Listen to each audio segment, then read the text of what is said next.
Yeah. They say I'm too black, so I don't fit in the system. Miseducated, but somehow we got wisdom. These niggas. You're listening to In the Scripts Reloaded. They tried to stretch us far, but couldn't break our bands. We held tight. I'm angry, but what do? I know my silence on a topic doesn't make things better. I speak up. I know my influence could bring change. I'm more patient now, knowing that we've been through pain. This is the breakthrough. To raise a family, it takes two. But missing fathers was forced on us. I never knew my pops. This whole system was shot. It was the system I blamed. We never had a relationship. The closest we got was exchanging names. Prison doors had pops trapped in confined walls and spaces. Mistakes he made landed him in bad places. Damn, no wonder why I hate these races. Just to see him make the right choices in life, I switched places. Knowing just the impact on my life, I needed that. This is the story of men who black, but who got our back? I looked high and saw a black guy. Praise of his saints. These songs are so sweet. Until that day, praise to the east. I'm a feast with my brethren, joy and peace with my brethren. Who really ready for the kingdom of heaven? Yeah.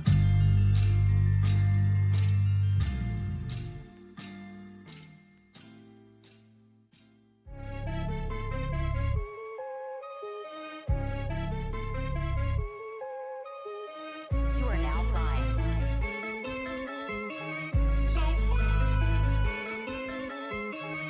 Wartime, it's a mission. Play your role, play position. Doing more than just march. Power up, now it's blissing. See the armies in the distance. Lying thunder, hearing voices. Black boots making noises for the anointed. Purple rain, when he rain. Put in work, put in pain. Read the script, make it plain. Ain't playing no games. Only gods on earth can remain. Fit the shackles in the chains. Do this for the Lord, saying revenge on the brain. Captains, deacons, bishops, you don't want them to get in that mode. Word burning in our souls, now you see purple gold on the road. Narrow path of direction, spirit work with aggression. Hate the sin, hate oppression. Keep hating, give us blessings. Want the spirit, I'ma teach you a lesson. Gotta get back to the basics, know what's on your foundation. If you're building up this nation, praying fast on a day-to-day basis. IUIC got that vision like LASIK. Boots marching a steady rhythm. We on go for our freedom, not putting in another prison. Bro, on goals that we going with them. Fighting demons, we forcing them out like an exorcism. And they see how we blowing up. Getting older and wiser, just see how we growing up. See sick, yeah, they throwing up. Man, they watch how we move, they can't hold their composure up. We going berserker, we slaying your doctors like you getting murked. We gon' teach them the truth, they gon' know that you lied. And we really don't care if you mad and you hurt. Don't copy the movement, you see that we hit the diaspora. Learn that when people are church, 24/7, 365. Oh yeah, around you, putting that work. Like, this Bible a weapon, I'm with all the stepping. These witches are making them frantic. We ain't spinning your block, we spinning this word from the side that we preach that landing. I ain't giving my love to this word for no diamonds and pearls, I ain't getting romantic. Immortal the goal, so we tune out the rate, and we ain't gonna stop till the kingdom is granted. To the gods, Fire with smoke with the gods. The prophets is back and we bringing that fire. This kingdom, we bringing it down. We hollering out wartime, war ready, we putting our boots on the ground. They talking when we not in town, when we come around, they don't make a sound. Yeah. Fire with smoke with the gods. The prophets is back and we bringing that fire. This kingdom, we bringing it down. We hollering out wartime, war ready, we putting our boots on the ground. They talking when we not in town, when we come around, they don't make a sound. Yeah. It's heat in the street. 400 degrees in the street. Look for a dash to the top from the bottom to the top like a tree in the street. Lying in the way of peace in the street. Them Jews been out on the hunt. Better move, they looking for lunch. No circus ain't come for the stunts. They kicking them scriptures, we come for the punts. Be Christians just drinking the punch. Jim Jones been alone with the dry bones, so we crossing them time zones. Gotta wake up Jake, even the one from State Farm. This truth got reached, that's 8 arms. The prophets is coming, just wait for them. This word like fire, and stay palm. Set your city ablaze. You should be amazed. We roll with the phenoms, can't be seen with the peons. It's the end of the days, and you gotta know that. This is not where you go toe to toe at. I can't stop till the heat in my dope at. And I got a pop in for watching this Moab. Come get this toe tag, hold that. Are you ready for war? Bring out the sword, that's Hebrews 4. Scriptures cut to the core, it's spiritual food, so I need some more. Take a trip to the US, spiritual abuse, cause we been at war. Satan tried to take us down, but we're standing tall with our faith in God. Standing on guard, respected. We are the saints selected, the best of the best elected. We must endure, accept it. The kingdom of God objective. Some fell out the truth, rejected. Now they're hitting on us, expected. Come around us. Still got a smaller circle. You're listening to In the Scripts we don't stop with word. Prepare for battle array. Holding the line so don't step in the way. 144,000 set on display. Got the load, the strips get hit with a stray. Fire with smoke with the gods. The prophets is back and we bringing that fire. This kingdom, we bringing it down. We hollering out wartime, war ready, we putting our boots on the ground. They talking when we not in town, when we come around, they don't make a sound. Yeah. Fire with smoke with the gods. The prophets is back and we bringing that fire.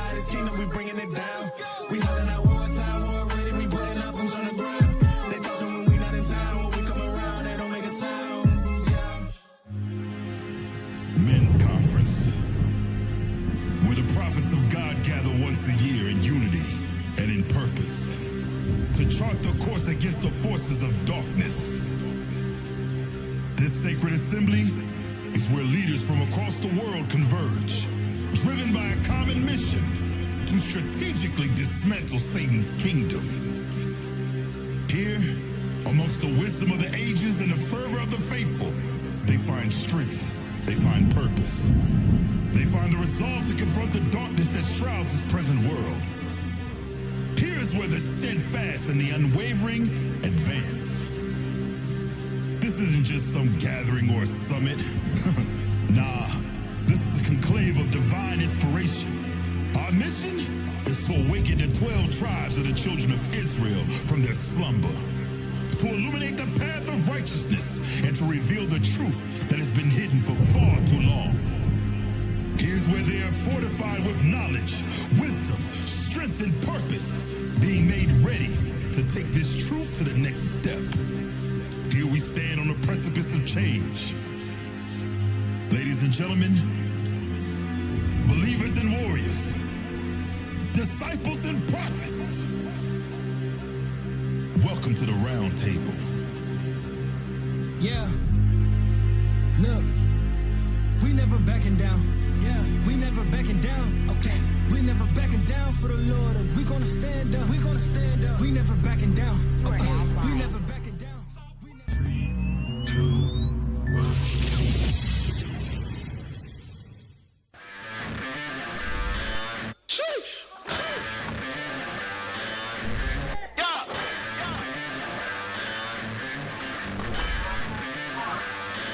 My people going to war. We bringing out the fire. Those heathens we ignore. Cause we know that they're liars. I'm reading in the we reading in the they reading in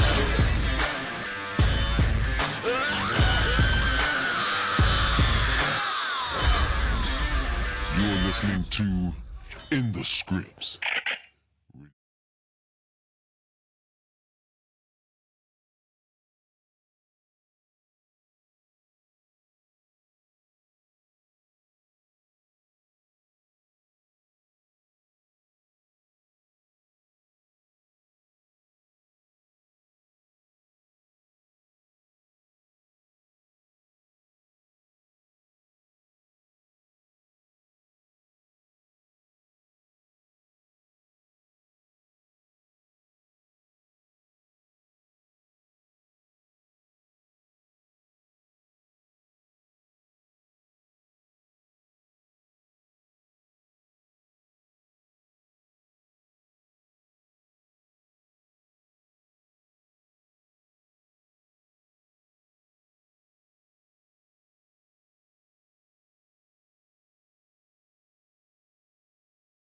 Some upset people.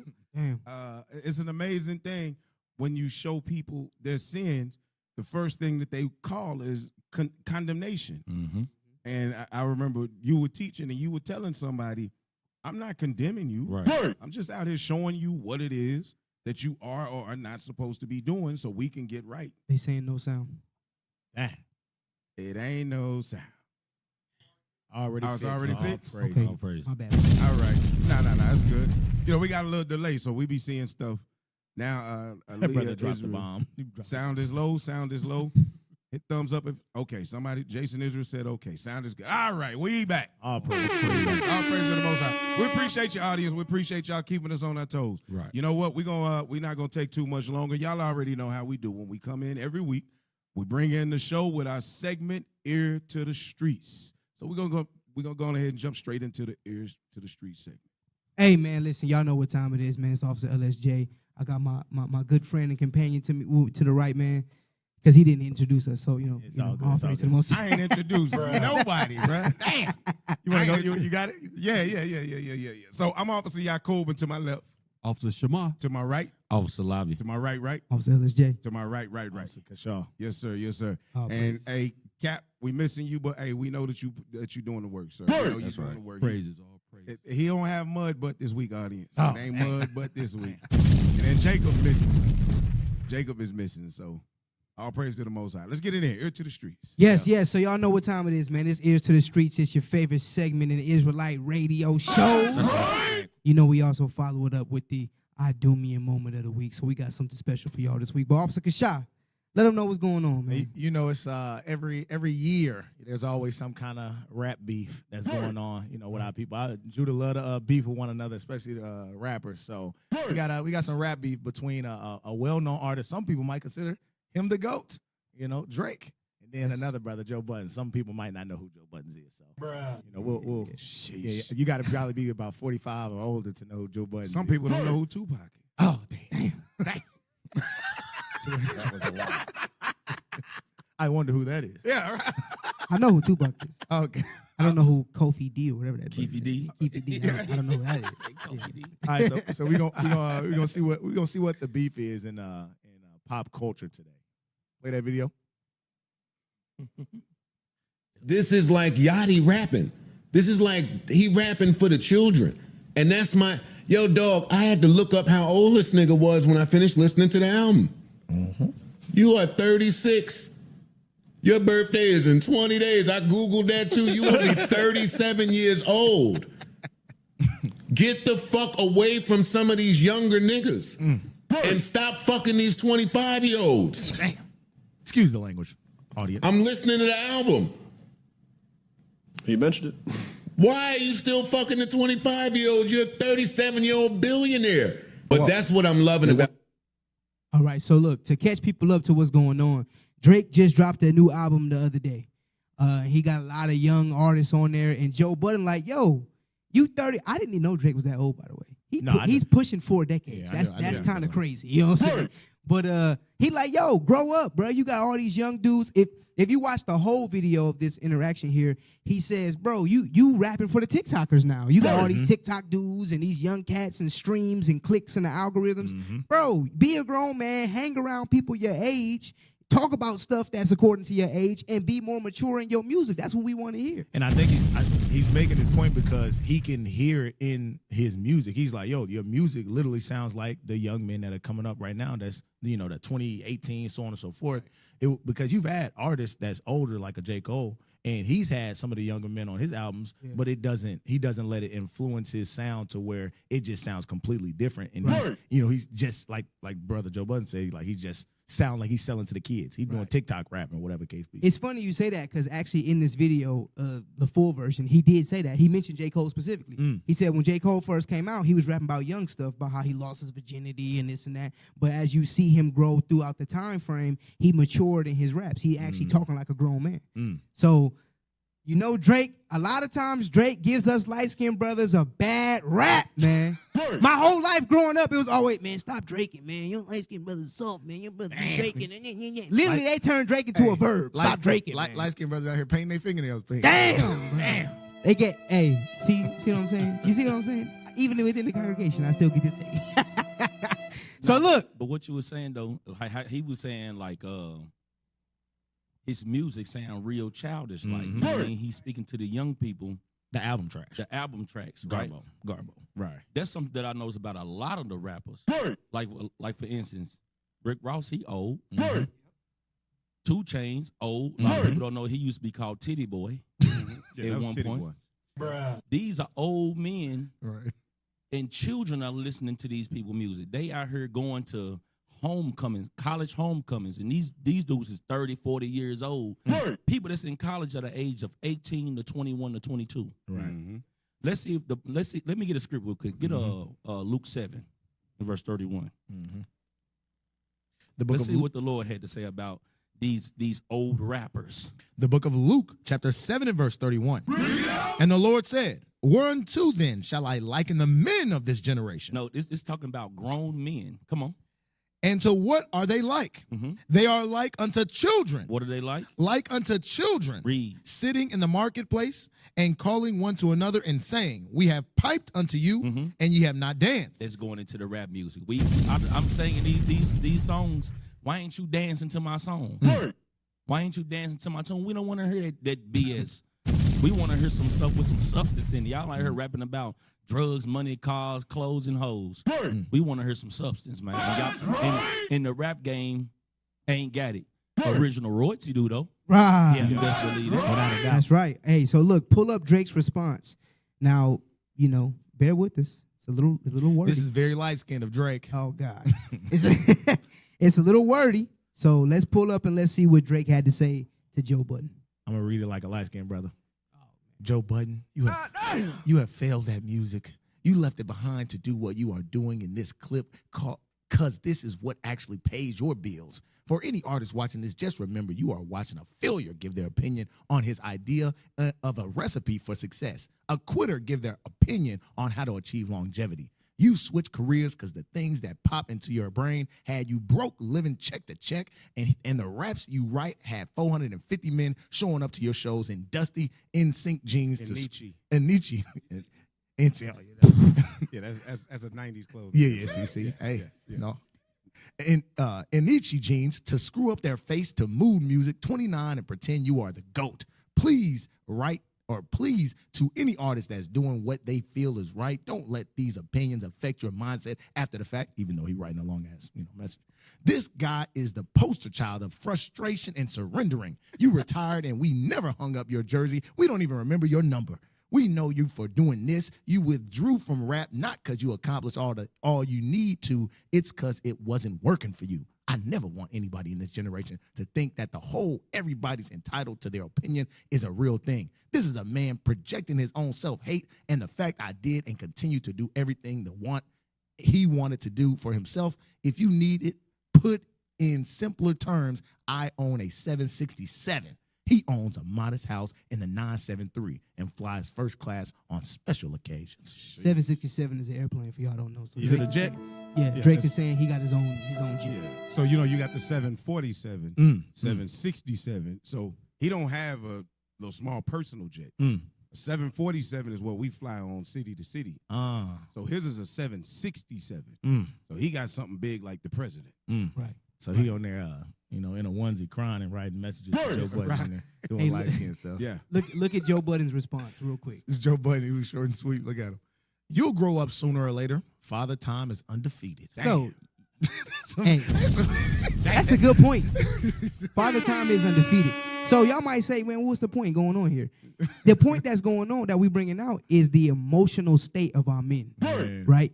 I think Joe Budden had a good point. Bro, you old. You damn near 40 years old. Stop making all these young music. And a lot of times the music is what's influencing our young brothers anyways. Our brothers is hearing this stuff in these songs. Our sisters is hearing this stuff in these songs. And they emulating exactly what they hear. Matter of fact, I heard one of the songs on the album. He got a song with Sexy Red on there. And she's saying the most craziest, raunchiest, nasty, dirty things in the world. I'm talking about this bad news. Yeah. It's bad. It might be worse than any of the other songs y'all heard from her. It's that bad. It's horrible. Get some help. So a lot of our people are following after this and they're living it in their lives. And we was talking about it before the show. You made a good point. I'm gonna let you elaborate on it. Bro, if you feel like you got that much success and somebody quote unquote beneath you is hating on you or whatever, why respond? Yeah.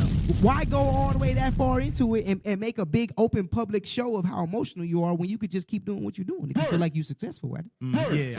Let me get that. Proverbs 26:4. So this is, for example, what our Bishop Nathaniel, the reason why he don't respond to these men that be speaking from these other camps is beneath him. He's on to doing bigger and better things. He's leading the men of God to conquer the earth. So he ain't got time to be, answering Negroes as, on their couch scratching. So the same thing with, I ain't gonna say a little bit different, and I'm gonna explain the difference. With Drake, this man, like he said, I got a 767, 747, whatever the case is. It's a waste of your time, really, for you to be, coming back at Joe Budden's. You're really falling into the trap that he's setting for you, just blowing his podcast up. But that's how what they say, a hit dog holler. Right. That thing cut him. He was like, he knows on the back end, I am compromising in order to make these sales, in order to continue to have fans, so on and so forth, by making trash music. All right, so read that. Proverbs chapter 26, verse 4. Answer not a fool according to his folly. It said, don't answer a fool according to his folly. Somebody talking, they hating, you're going to have haters. The leadership say it all the time. If you ain't got haters, you doing something wrong. Keep reading. Lest thou also be like unto him. Because when you respond to these goofy things that these men be saying, the folly, whatever the case is, especially when you know it's coming from envy, you're going to look like a fool yourself because you're giving them time and your energy, your response, when you can be doing something much better. Right? Answer a fool according to his folly. lest he be wise in his own conceit. Oh no, my bad. I just wanted verse 4. So that's the thing, and that's the subtle difference. For Drake, it hit him, it hurt him because he felt that like, dang, he is actually telling the truth. Right. My album is trash. Right. You know, but with our bishop, they like, nah, we ain't got time for these goofballs. We conquer the world right now. Hey, you know another thing too. What's that scripture in Sirach? It says something about glory not of the riches of a sinner, or envy not at the riches of a sinner.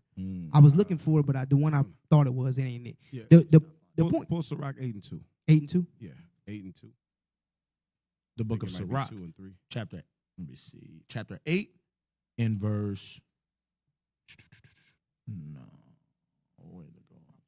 Oh yeah, 8 and 2. There we go. Be not at variance with a rich man, lest he overweigh thee. Start at verse 1. Verse 1. Strive not with a mighty man, lest thou fall into his hands. So this is what you had just said. Drake in this situation is the more popular, the more powerful, so forth and so on. Joe Budden does enough to keep himself relevant. But we have to think about it, though, from, like, say, from our side, right? Bishop doesn't, like you said, Bishop doesn't fall into these arguments with these pastors. He would love to sit down, and he says it. He would love to sit down with T.D. Jakes, Creflo Dollar, all of these guys who won't sit down with him. But it would be for the sake of a discussion. He's not going to debate anybody that's not his equal. Right. Right? So, you know, we have to understand this, and these are the things that they don't understand. Read that again. Strive not with a mighty man, lest thou fall into his hands. So Joe Budden should understand, don't strive with a man mightier than you because you're going to fall into his hands. Drake is a whole trap, bro. Right. Like, I mean, you sitting there on a sofa with 3 other dudes who Drake look at as unsuccessful because ain't none of them got even more than you. Drake fans could be up in this comment section just destroying his algorithm. Just destroying it. Right. So, you know, be wise. Verse 2. Be not at variance with a rich man, lest he overweigh thee. For gold hath destroyed many and perverted the hearts of kings. Why? Because Drake's power and his money makes people look at him like he's like, who is Joe Budden to talk down on him? Right. And next thing you know, them 450 men you had in your crowd, now it's 250 men. Because not only do they like you, they like Drake. And Drake has said something about you that made them look at you different. Right. So, Officer, they had one story about 50 Cent and Ja Rule. I guess they had a beef before. He said 50 Cent had bought up like the 200 seats in the front. 50 Cent and Ja Rule beef. Yeah. I mean, I know of it, you know. But, Damn, but bro. apparently, how old am I, bro? He did say, I guess, like he wasn't sure. Yeah. Even I knew about that. I just know what he had did. So 50 Cent obviously richer than Ja Rule at this point. And he said 50 Cent had basically bought up 200 seats in the front row to where there wasn't nobody in the front row. Made it look like it was empty. Yeah, that's crazy. It's petty. That's petty as hell. What a Negro doing Hey, money. but to your point, strive not with a rich man because he gonna make your ass look goofy like that. Hey, bro. You show up to your show, you done sold 10,000 tickets, and the first 300 seats is empty, bro. Right. Like, he said, hey, move up here. Right. Y'all move up. Y'all move up. You can't even show that on camera, bro. Damn. Then security say, these seats is taken. Yeah, right. These seats paid for. Let me see your ticket. Right. Right, no, sir. Your seat is back there. Sir. Right. Hey, give me that. I found the scripture. Appreciate you off the titles. Give me Sirach 9:11. The book of Sirach, chapter 9 and verse 11. Hey, and this is for the people who looking at it from layman's term. Those of us who not on the Drake and Joe Budden level. I want to touch a point real quick. Let's read this. Envy not the glory of a sinner, for thou knowest not what shall be his end. So a lot of times our people always make an appeal to money. You peep what Drake said. Hey, I own a 767. I got a this. I got a that. Just because you have extra zeros behind your name is not the be-all, end-all of a successful life. We know the scriptures say money is a defense, so obviously you do need money for the basic necessities, but our people will judge all things moral and all things, they'll judge the right and wrong of a situation off of who got more money. Right. The Bible tells you right there, it says, for thou knowest not what his end shall be. A lot of our brothers and sisters that get into the entertainment world, that have all this money, you don't know what they had to go through to get that money. Right. You don't know what type of mud butts. There you go. You find a nice way to say it because I was going to say it way worse. All praise to the Most High. You don't know what in the world is going on, what they had to give up. How many ookie cookies they didn't Right. How many ookie cookies they done ate? You know what I'm saying? What they had to give up to get that money. And then they end up being depressed. They end up having lonely lives. They end up living terrible. And then ultimately, at the end of the day, when it comes to these scriptures, if they don't repent, they're going to get eternal judgment. All that money ain't going to save them from the wrath of the Lord because they lived a life full of wickedness and sin to get and to maintain that money. Right. And that's Sirach 13.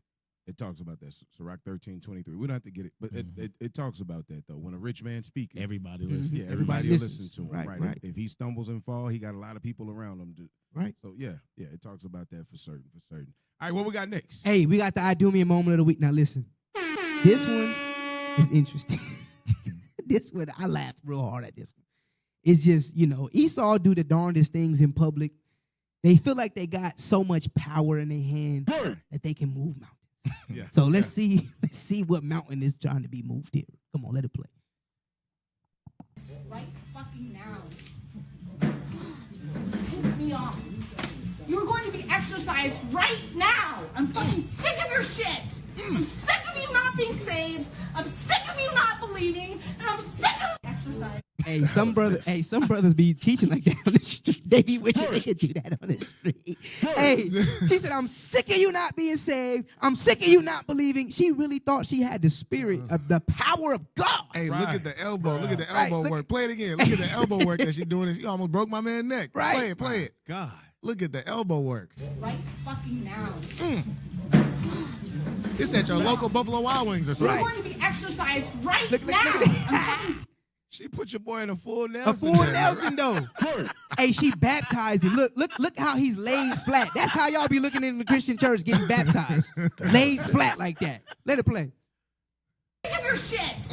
I'm sick of you not being saved. I'm sick of you not believing. And I'm sick of exercise. Hey, peep how every push came with I'm sick. Right. She had to put I'm sick of this. I'm sick of that. Hey, she really thought white Jesus was gonna pull the demon out of these dudes. Baptized by Betty. Hey, I like Baptized by that. Betty. That should be the hashtag. Baptized by Man. Betty. Baptized by Betty. Listen, I got a news flash for all my brothers and sisters out there who believe in exorcisms, right? The true way that you exorcise a demon out of your spirit is the application of God's laws. That's right. Standing there in Buffalo Wild Wings, being sick of somebody's bullcrap and shaking their head back and forth is not going to remove the evil spirit from a person. That's why we tell y'all, come up out these Christian churches so y'all don't look like a fool at the daggone restaurant getting baptized by Betty. Man, God, Amen. Hey, there you have it, man. Another edition of Ears to the Street. I do me a moment of the week. Brothers, get out of your emotions and stop believing in white Jesus. Officer. Back to you, sir. All praises, man. All praises. Hey, it's crazy because our people just don't understand. And I guarantee you, well, actually, you know, it's. I remember in the church, women that would carry holy water around in their purse, and they want to put some holy water on you or anoint you with some oil. Yeah, flick it on you. Right. Like, what the hell? Or they put it in their hand and and rub it on your head. But it's like, I'm a damn demon. What is you anointing me for in my evil? You blessing me to go out and do more wicked. Like, look, Christians in Christianity, stop. You need some help. Get some help. Stop. Get some help. Get some help. For real, man. Hey, so y'all know where we were last week. If y'all was here last week, y'all saw the show. We doubled back with part 2, From Mothers to Merchandise, part 2. And what we want to show is the level of degradation that our women are in, meaning the level of decay that our women are in. And we want to deal with why. We don't want to just jump out, right? Because it's not that we do these shows to try to bash the sisters. We really want to put a mirror in front of your face and pray that you have a level of accountability, you know, that it helps you to fix yourself, right? So we're going to go back over the history that we ended with last week because there was stuff in it that just needed to be brought out and we missed some of it. So let's blow this page up and let's go ahead and where we starting at? We're going to start at keep then a free woman. Yes, sir. Keep then a free woman. Female slaves, too, are generally given by fathers to their sons to avoid the expense of a marriage. And daughters on marrying are always supplied with a slave as holy's maid, lust and slavery. That is the gist of the whole story. go hand in hand. And for our own part, So read that again. Lust and slavery. Lust and slavery, that is the gist of the whole story, go hand in hand. So lust and slavery go hand in hand. So when we were slaves, our sisters were being lusted after. We as men were being lusted after. They're saying that lust and slavery, this vile spirit and slavery, go hand in hand. Go ahead. And for our own part, we decline to look with any tolerance upon a slavery whose essence is not in the inhumanity of cotton plantations, but a means of pandering to the vices which can only be indulged wherein women is degraded to a chattel and to sensuality, which are responsible for a large share of the national degradation. So a large share of the national degradation of our women actually comes from the spirit that's still in them, from the whoredom that was placed on them during slavery. Now, we understand that goes a lot deeper. Right. Ecclesiastes 1, and so forth. But our women have always been, by the other nations, sexualized. And they were hypersexualized. So now when we live in a society like Babylon the Great, like America is, where everything is hypersexualized, well, they're at the top of the food chain. Well, what they've been able to do, though, is they've been able to take our women who are at the top of the food chain, but they've made them believe that they are the most special delicacy on the food chain. So they think that they actually have some power by being over-sexualized, not realizing that you're actually the lowest level of degradation. Hey, to your point, to kind of go what we were talking about before about the music industry, this slavery environment is going on in the music industry.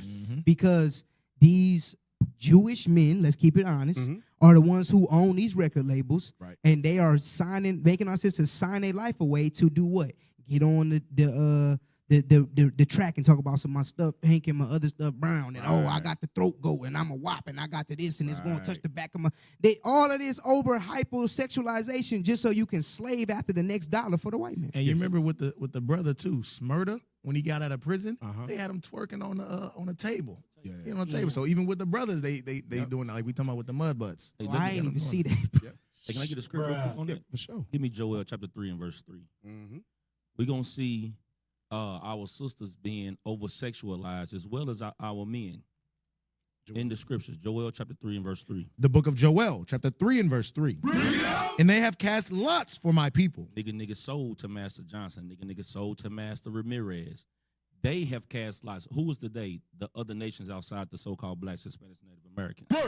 Read. And have given a boy for an harlot. A boy for an harlot. That's buck breaking right. That's got our brother Smyrna twerking on the table. Come on. And sold a girl for wine. And what you think they was doing when they sold the girl for wine? They was over-sexualized. They was laying down with our sisters. Right. Read. That they might drink. See that they might drink. Yep. All right. Come on. Turkish society rests on this system of slavery with its which society? Turkish society. Now, I'm stressing that point because right now we are heavily dealing with the things that happened to us while we were in the Arabian captivity and Arabian slavery, which is known as the sub-Saharan or the trans-Saharan slave trade. Most people don't know about it. All we know is transatlantic, but we're focusing on and bringing you into history that happened under the Arabs. This is the Turkish slavery. Just so y'all know, any of y'all out there that's stuck in Islam, this happened by the hands of the Arabs that had us as slaves. Go and ahead. The script we just read in Joel chapter 3 was actually Tyre and Zidon and the Palestinians, which are the Arabs today. So they go hand in hand with what you're going on right now. Absolutely. Turkish society rests on this system of slavery with its characteristics and accompaniments too shocking to mention. And English plenipotentiaries, not, I said that right. You good, go ahead. Plenipotentiaries, not instructed by such a Secretary of State as Canning, will not even see the men who plead for freedom. It is because of our antecedents, because of what has been done by England to extirpate the slave trade since the time of Clarkson and Wilberforce. So what it's saying is, it's showing you that Edom is the one that's still in power. But the Arabs were allowed to do what they do because Edom was in agreement with it. They were in agreement with it. So the people that you would think, since Edom runs everything now, since the wicked are in charge of the whole earth, he's right and he's saying you would think that the Europeans would step in and try to help them. But the reality is that they were down with it too. So they just basically turned their eye away from seeing the Arabs do it because the Europeans were okay with it. That's basically what they're saying in short. Go ahead. It says, where we leave off. But Philo-Turkish anxieties sealed England's lips. No, that France, Russia, Germany, and Italy. Oh, there we go. That France, Russia, Germany, and Italy say it properly devolved upon England to take the lead in dealing with the question of the slave trade. But Philo-Turkish anxieties sealed England's lips. But Philo-Turkish anxieties sealed England's lips. A gift destroyeth the heart. Go ahead. Her ministers silently repudiated the honorable duty which the common consent of Europe declared to be theirs. The common consent. That's Psalms 83. They all Confederate. They all Confederate under Edom. Go ahead. They were themselves dumb in the cause of freedom, and they suppressed the convictions of others. Thus, the Berlin Congress is come and gone, and the noble sight of England's statesmen accomplishing in 1878 what their great predecessors endeavored to achieve in 1822 is not realized. Lords Beaconsfield and Salisbury did not think it worth a word. Now, yeah, let's see. All right, so this is what we read last week. We're not going to read the whole thing again. Let's go over, slide it over, go to the top, and blow up just the right side of it. Expand it so we can see just the right side. Yep, and now bring it over so we can see. Yep. Come on, yeah. All right, there we go. All right, go up some. Up. Other up. I'll pray y'all brothers doing well. Thus it has become. Thus it has become the practice even in English society, which was wont to pride itself upon its purity, to exercise a charity towards a peculiar vice of our Eastern allies, which is not better than a compromise with the devil. Damn. Not better than a compromise with the devil. So they try to act like they holy and pure, right? But the reality is they are the makers of the whole slave mentality, chattel slave mentality. So they're saying they exercise charity towards a particular vice of our Eastern allies, which is, so east of Europe would be Turkey, which is no better than a compromise with the devil. They calling themselves the devil. Right. Go ahead. It is time that ethics so false should be exhibited in their true colors. Slavery exists in Turkey in many forms, and we are sometimes taught to believe thank you. Can y'all raise it up as he's reading? You know he's going to get there. As it was the custom to teach when feeling ran high during the American War of Emancipation, that the lot of the slave is on the whole a pleasant one. A pleasant one. So they're saying that they fake it like being a slave was actually a good thing. Like slaves were comfortable in it. Go ahead. The slave is free from care. His daily wants are supplied. Food, shelter, everything he requires is provided for him. That's what old boy was saying yesterday. Oh God, yeah. He was like, y'all better over here than you was over there in Africa. Yes. Hey, in the video he said, what would the black man be? And then Officer Caleb jumped in without the white man. He was like, no, if they were in Africa. Yeah, right. He said we'll be shitting on the streets. I said, damn. Hey, Edomite said this? Edomite ran up on us yesterday and said this on the streets. Y'all was at the wild camp spot. Damn. At our camp spot, it was peace and gravy all day. People was coming up wanting to hear the word, what y'all about. They wanted to repent and learn. Y'all got the fire yesterday. It was edifying. We went to war yesterday. Sheesh. But what's crazy, though, is this exact same sentiment was expressed via television by that sub-government that's set up in Jackson, Mississippi. They said that they took the power away from blacks to be able to vote so that only that small group voted, so that black people didn't even have to burden themselves with the idea of voting and having to research candidates. They said the exact same thing in Jackson, Mississippi. you know what else is heavy too? The I believe it was the governor of Florida recently said the same They thing. said the same thing. He tried to push it in the school system to teach that the slaves were at ease and they learned very valuable skills that they could use. And come on, man. Yep. Same thing, bro. These are the same people returned to earth, just so y'all know. The Bible say there is no end to all the people. This is the same people. Go ahead. His labor, as compared with the Irish hodman, is light. The climate in which he earns his easy livelihood is a mild and pleasant contrast to that in which the Hebridean fisherman is compelled to risk his life for bread. In old age, he is well provided for. This is the picture to which we have lately been accustomed. So he's saying this is the picture that they have painted, that white America has painted about slavery. And that's one thing that Bishop be saying. He was like, look, the regular Edomite, they don't be knowing nothing. Nah. He said, whenever they come up to us, it literally be the first time they ever heard that Christ is black. It'd be the first time they heard that, we came from more than just Ooga Booga up in Africa and stuff like that. They don't be knowing nothing. Right. Hey, the regular Edomites believe that they can put a book over your face and get a demon out of you. Right. Right. Go ahead. Dr. Sandwith, as the result of a residence of some years in Turkey, tells a different story. So this Edomite is going to tell a different story. He's saying, I don't agree with this sentiment that slavery is so good for them in Turkey. Go ahead. He knows really what the domestic institution means. There are various classes of Turkish slaves, but wherever Turks are prosperous, there are slaves of one kind or another in Turkish families. The conditions of this slavery, which superficially are easy enough, are in reality as cruel as is possible to conceive. Let us take the case of the negress. Of the negress, the black woman. Pay attention, sisters. Go ahead. Let us take case of the negress, who is described by Dr. Sandwith as the Turkish maid of all work. It is customary to describe such an one as the humble friend of the family.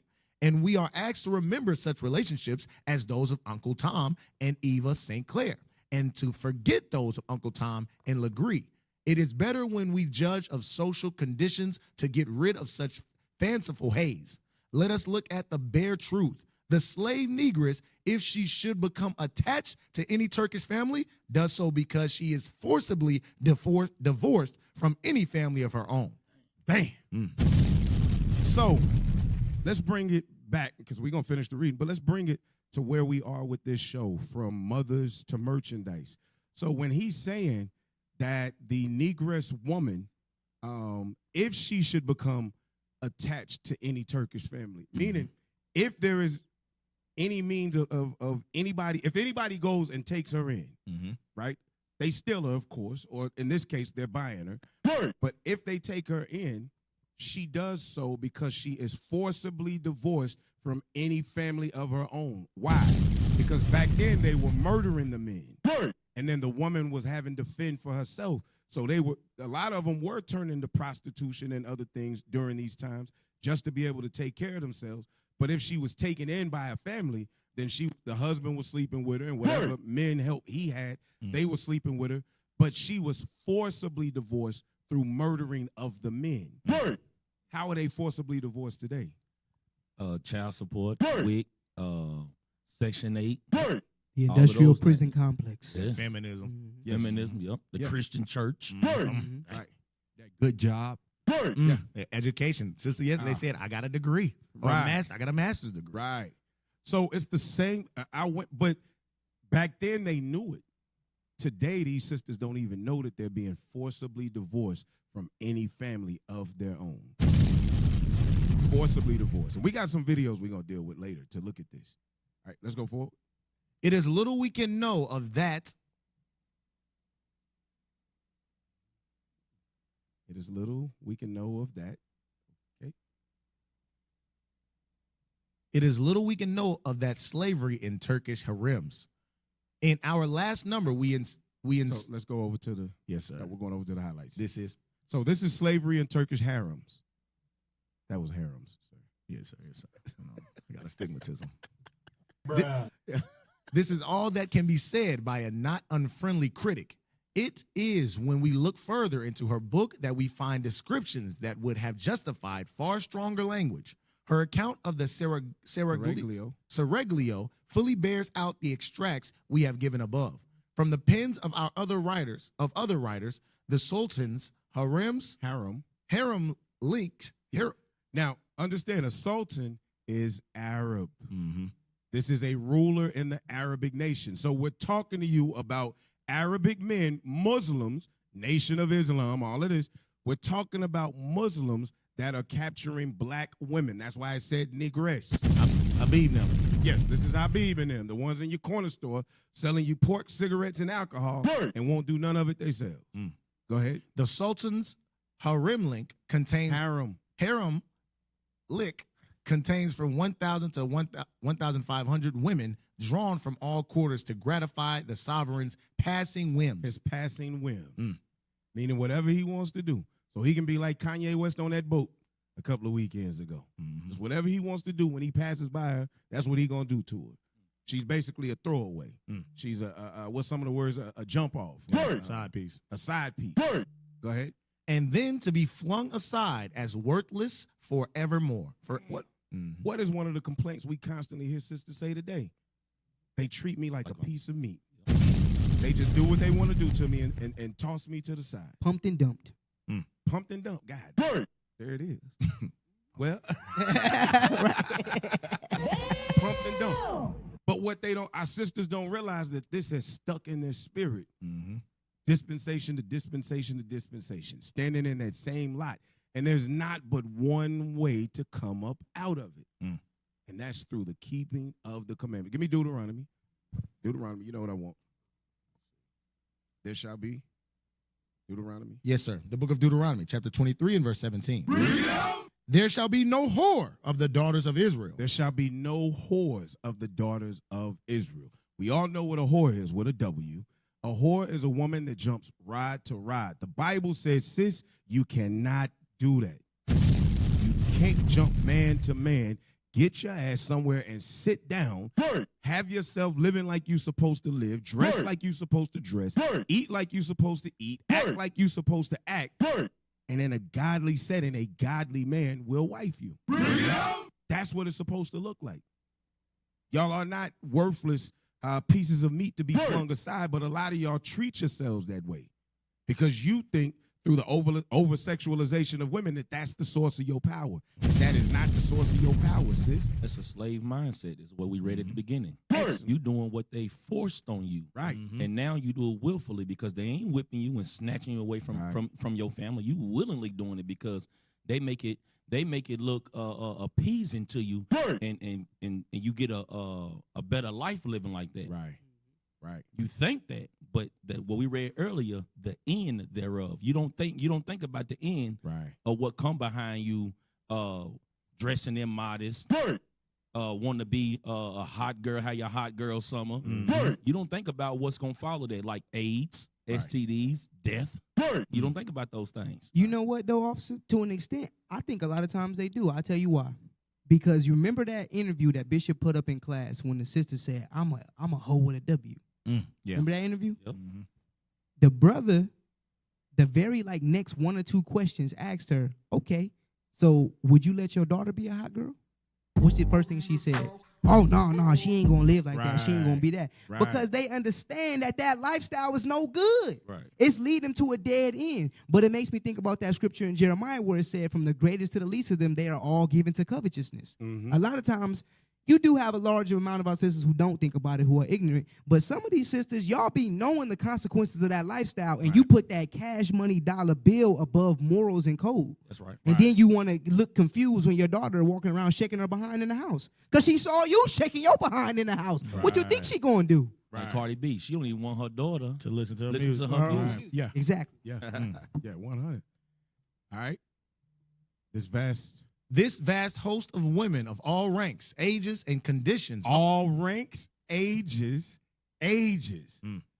So this is why you see young women acting old and old women acting young. They all in the same mentality. They will all use the same way. Go ahead. This vast host of women of all ranks, ages, and conditions are, without exception, of slave extraction, originating from cargoes of slaves that yearly find their way to Turkey from Circassia, Georgia, Abyssinia, and Arabia. Wait a minute.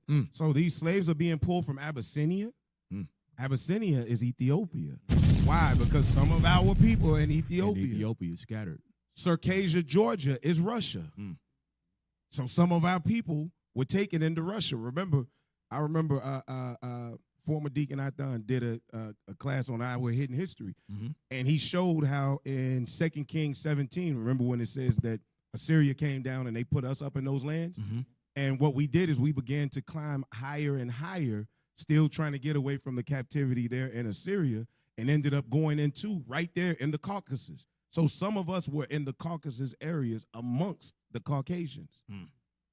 So these slaves from Circassia, Georgia, which is Georgia, Russia, Abyssinia, which is Ethiopia, and we know Arabia. That's all the way down to Yemen, where we know we still got slaves right now in Yemen. Go ahead. In spite of the prohibition of the slave trade. So they always said it was prohibition. Right. That's why you get the Muslims today that say, no, we weren't slaves. Everyone just accepted Islam. Yeah. What did he say? Now we was at the Hispanic event this past week, and there was a Muslim lady who came up to us and was trying to talk to us about the Islamic faith. By the way, he was an excellent Muslim. He scored 95% on his little quiz.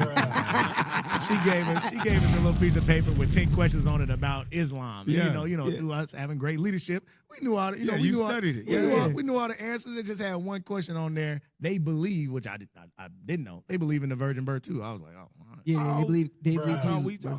Okay, probably. Yeah, we'll go through that. We'll go through all that. Islam is copied from the Bible. Yeah, you go.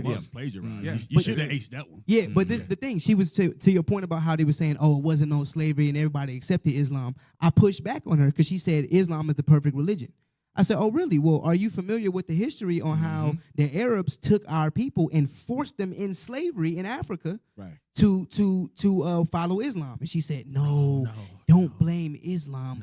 Blame the Muslims. Yeah, she said, She said, there are bad Muslims out there that don't take on the character of Islam. Islam is not about slavery. It says that slaves should be free. You have to just blame the bad Muslims. And that's what they said about Christianity. Yeah. They said the same thing. And this one, when I say was a Arab version of a black educated woman. She had made sure to mention, I've got a book out. When we say she had about 10 to 12 men come up in the midst of her speaking to us, and you can tell their demeanor was, we're uncomfortable with you over here with our two sons talking to these men like you doing. But she sit back every single one of them. We sitting there looking.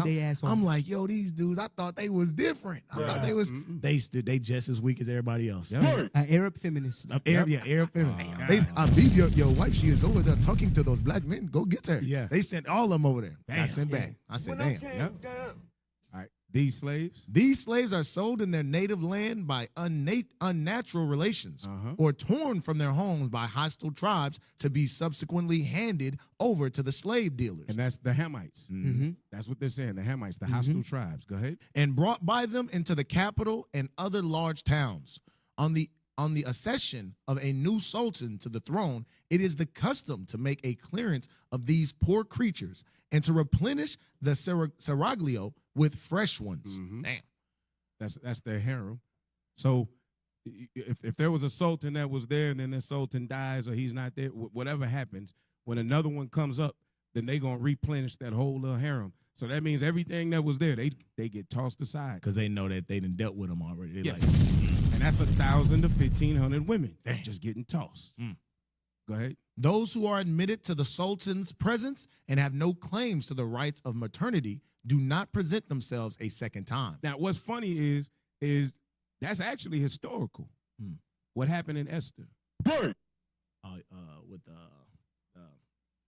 That's what happened in Esther when he got rid of Vashti. Remember, he had a whole harem of females, and they bathed in oils and all. Now that was a difference. It wasn't just at his whim, but over time, you look at it now. This is where they are now. You know what I mean?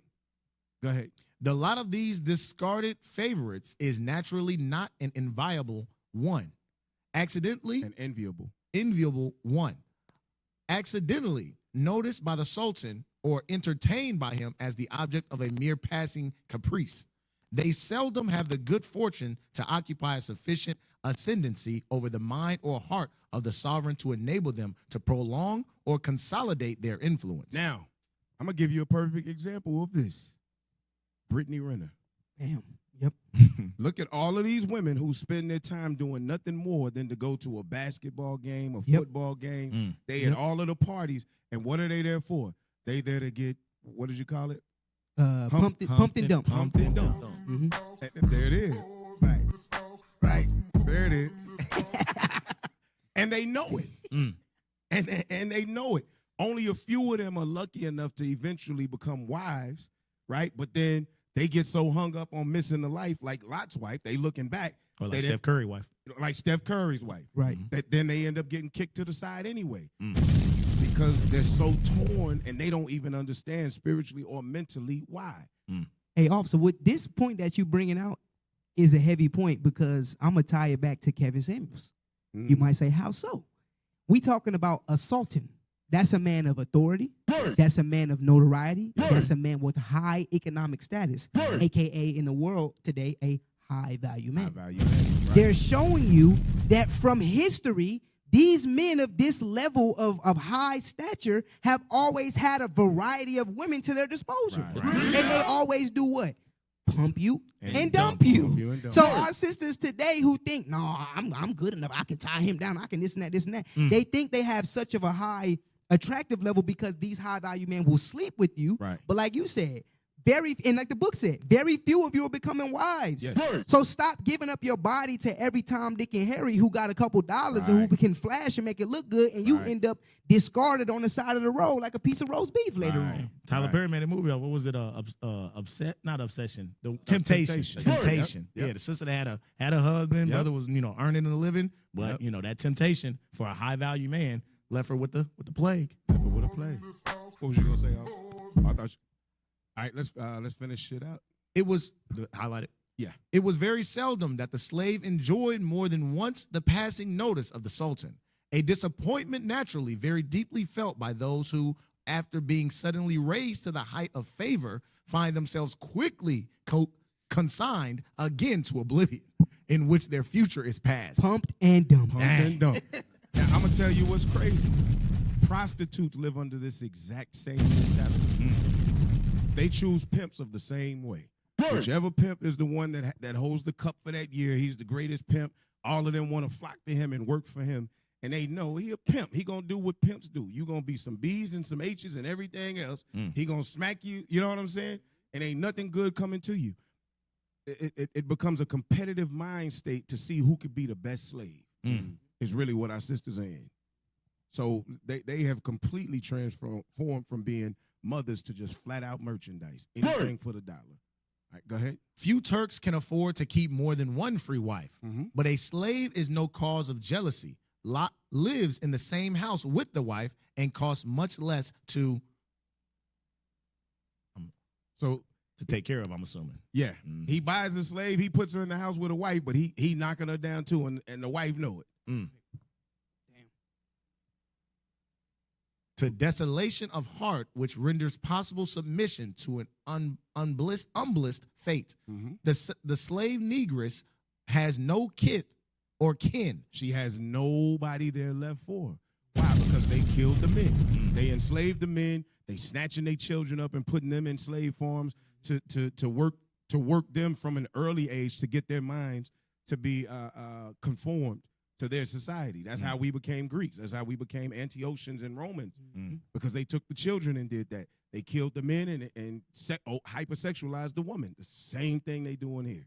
Go ahead. She is without hope. We know not for what distant shore she sighs as she looks across the sea. So now this is the part that they tell you who these negresses are.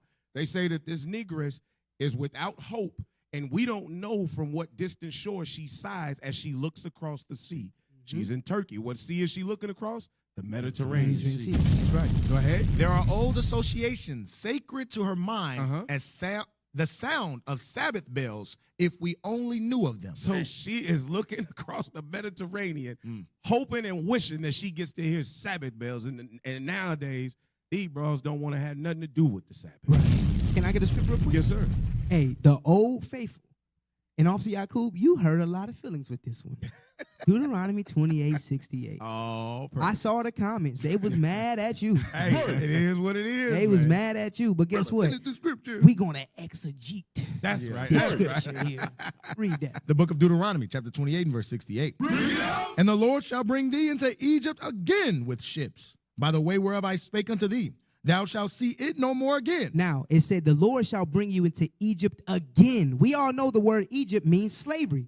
For those of us who are new, check Exodus 20 and 2. We ain't going to get it for time's sake. But Egypt means house of bondage, captivity, or slavery. It says, the Lord shall bring you into slavery again with ships. Come on. Thou shalt see it no more again. See your homeland no more again. That's why it says she's looking back across the sea, looking at her homeland, wanting that rest. We read earlier that the lands that they came from, it came from Abyssinia in Ethiopia. That's Africa. Right. So how can you apologists, you so-called white people who are mad at us for bringing out the scriptures, and then you urban apologists who are riding on the coattail of these white apologists, be mad when the Bible is keep replaying itself over and over again. Right. When you read up in the chapter in 28, it says these curses will be upon you forever.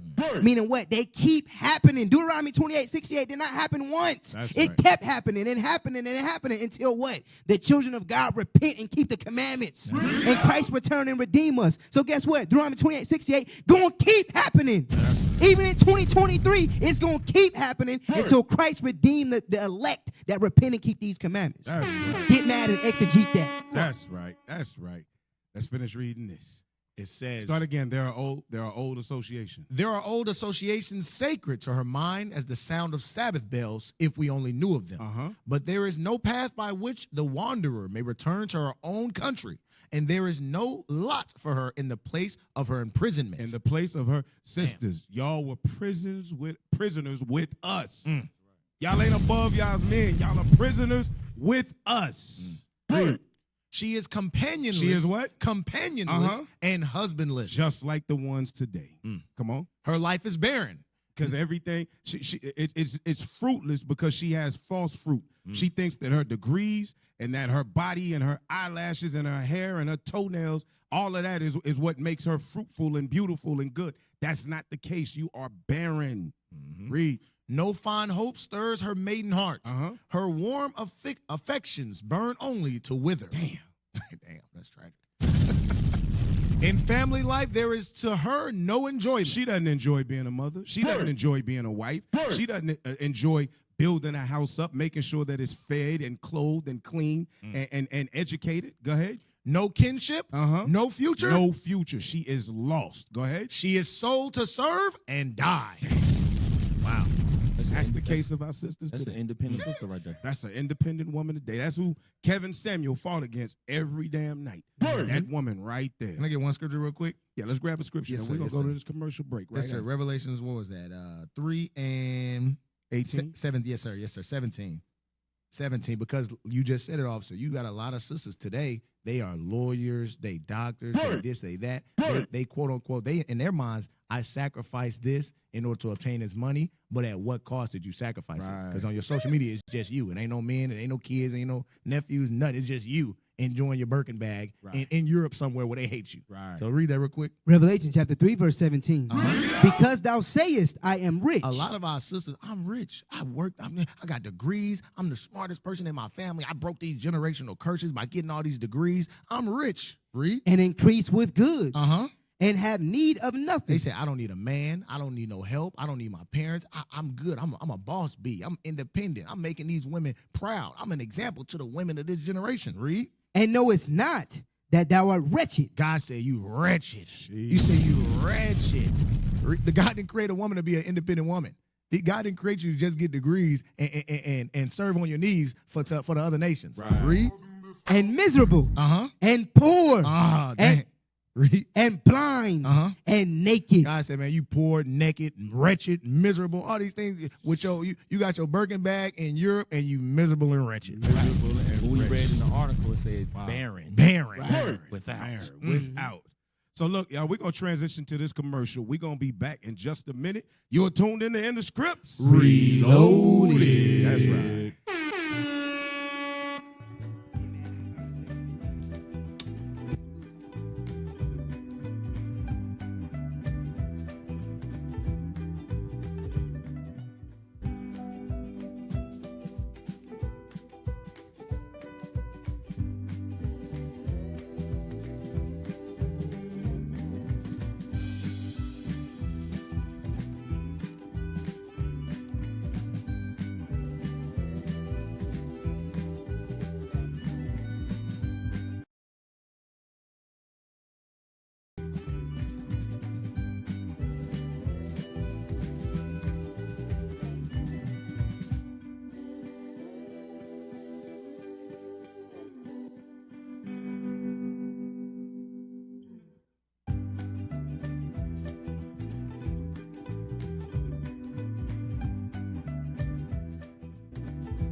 Repent or die.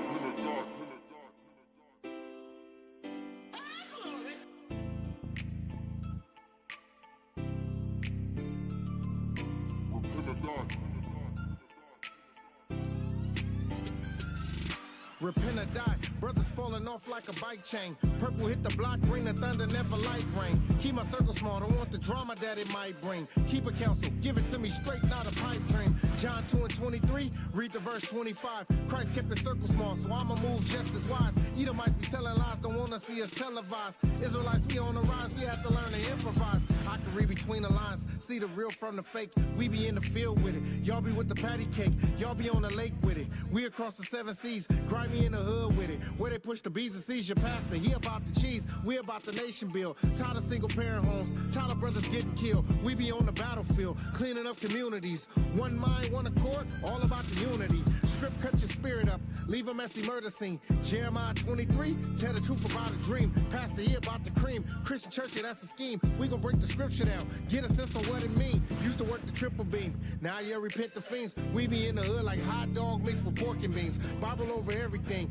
BOE the mind state. Correction with the Bible fam, we reduce the crime rate. Had to learn to suffer wrong, suffer in humility. Kingdom focus on my crown, never let it ruin me.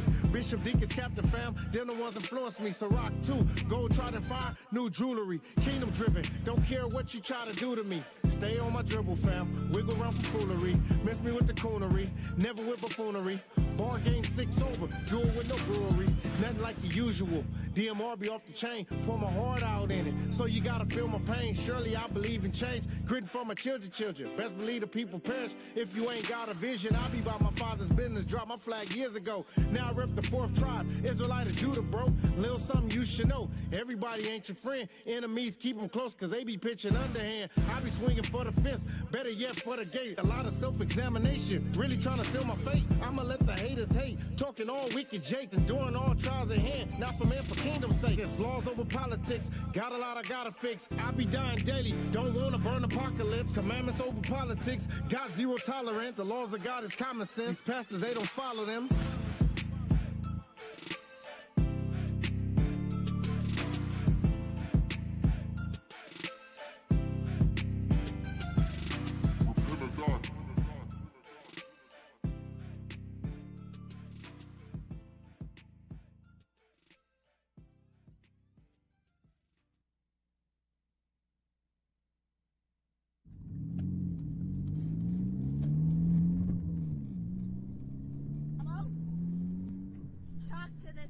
Nigga right now. I am telling you, he's ridiculous. You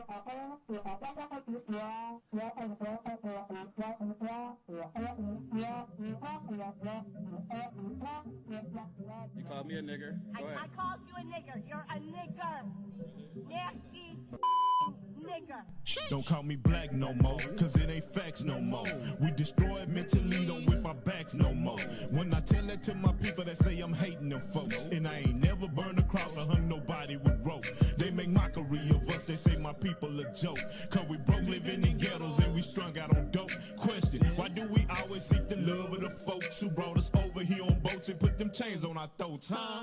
Making tumults, got us working in fields. Instead of picking cotton, we in plants and mills. They got us running up and down on their football field. But you better not protest, cause you in slavery still. You can put your hands up and you can still get killed. Make a GoFundMe account and he retired with meals. Killing blacks and Latinos is a lucrative field, but look at white women wrong and you get immaterial. See the curses that we live in every day out here. Can we all get along as a fantasy still? We holding hands, singing songs with the devil for real. When you march and protest, that devil right on your heel. Separate from enemies, the only way we can build another Black Wall Street with a Capitol Hill. They trying to wipe us off the planet with them chemical spill. Cause we God chosen people but they know who we is.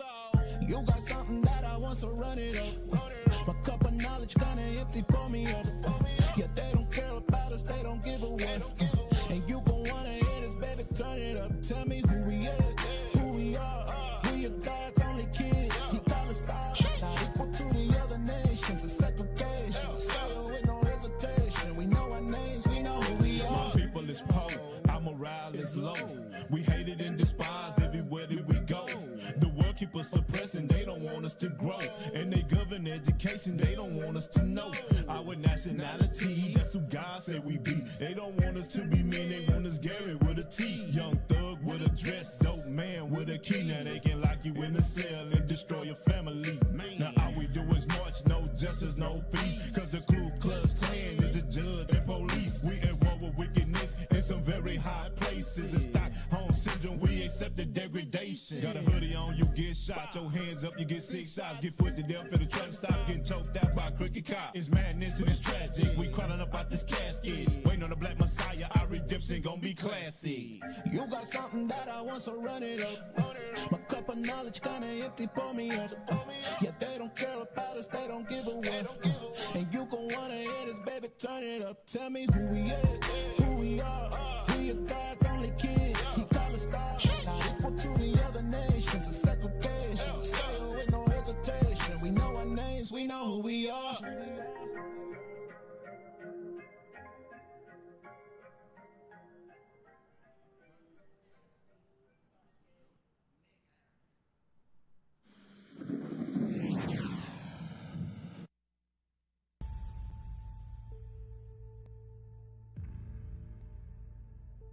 Where'd all these different faiths come from? Well, there are a lot of man-made religions out there. Beware lest any man spoil you through philosophy and vain deceit after the tradition of man. What man? The white man. In Europe, in the time of the Renaissance, they start whitewashing all the dark images in Spain, in Portugal, in Russia, and all these places. And archaeology could show today, we got the records showing that there were black images all over Spain, all over Europe. Okay, why? Because the Christians over there at that time, they were all black. Being a Christian, you are the following of Christ. You keeping the Passover, New Moon, Sabbath, all that make a big difference. In Christianity, they keep none of what the Bible says. The Jews have always been black. So the true early Christians maintained faith in Christ along with Jewish law. It is very important for us to come out of what we don't belong in and come back to what God actually made. Brothers, sisters, let's all of us come out of the Christian church now.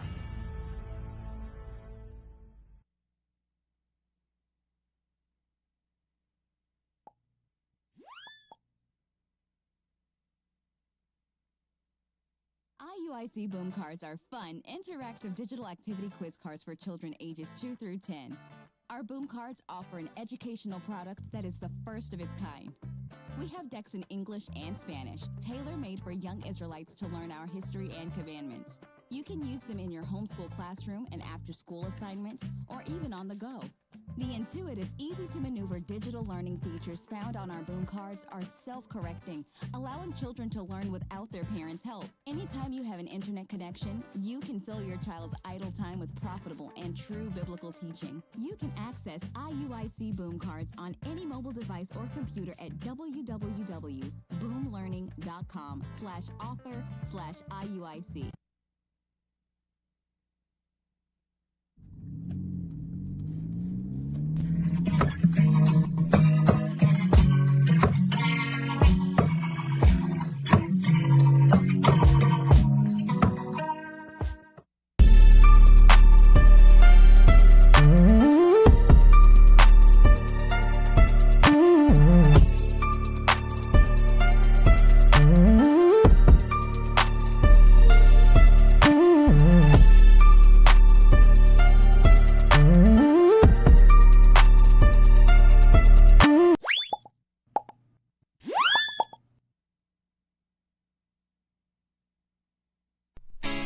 With the Feast of Tabernacles just weeks away, IUIC is now presenting Feast of Tabernacles Boom Card Decks.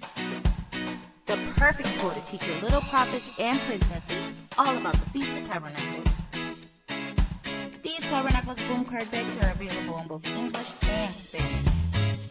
Grab yours today by visiting www.boomlearning.com/author/IUIC.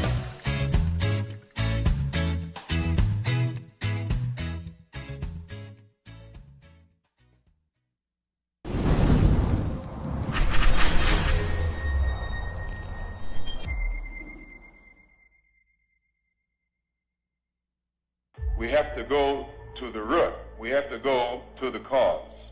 Dealing with the condition itself is not enough. And it is because of our effort toward getting straight to the root that people oftentimes think we're dealing in hate.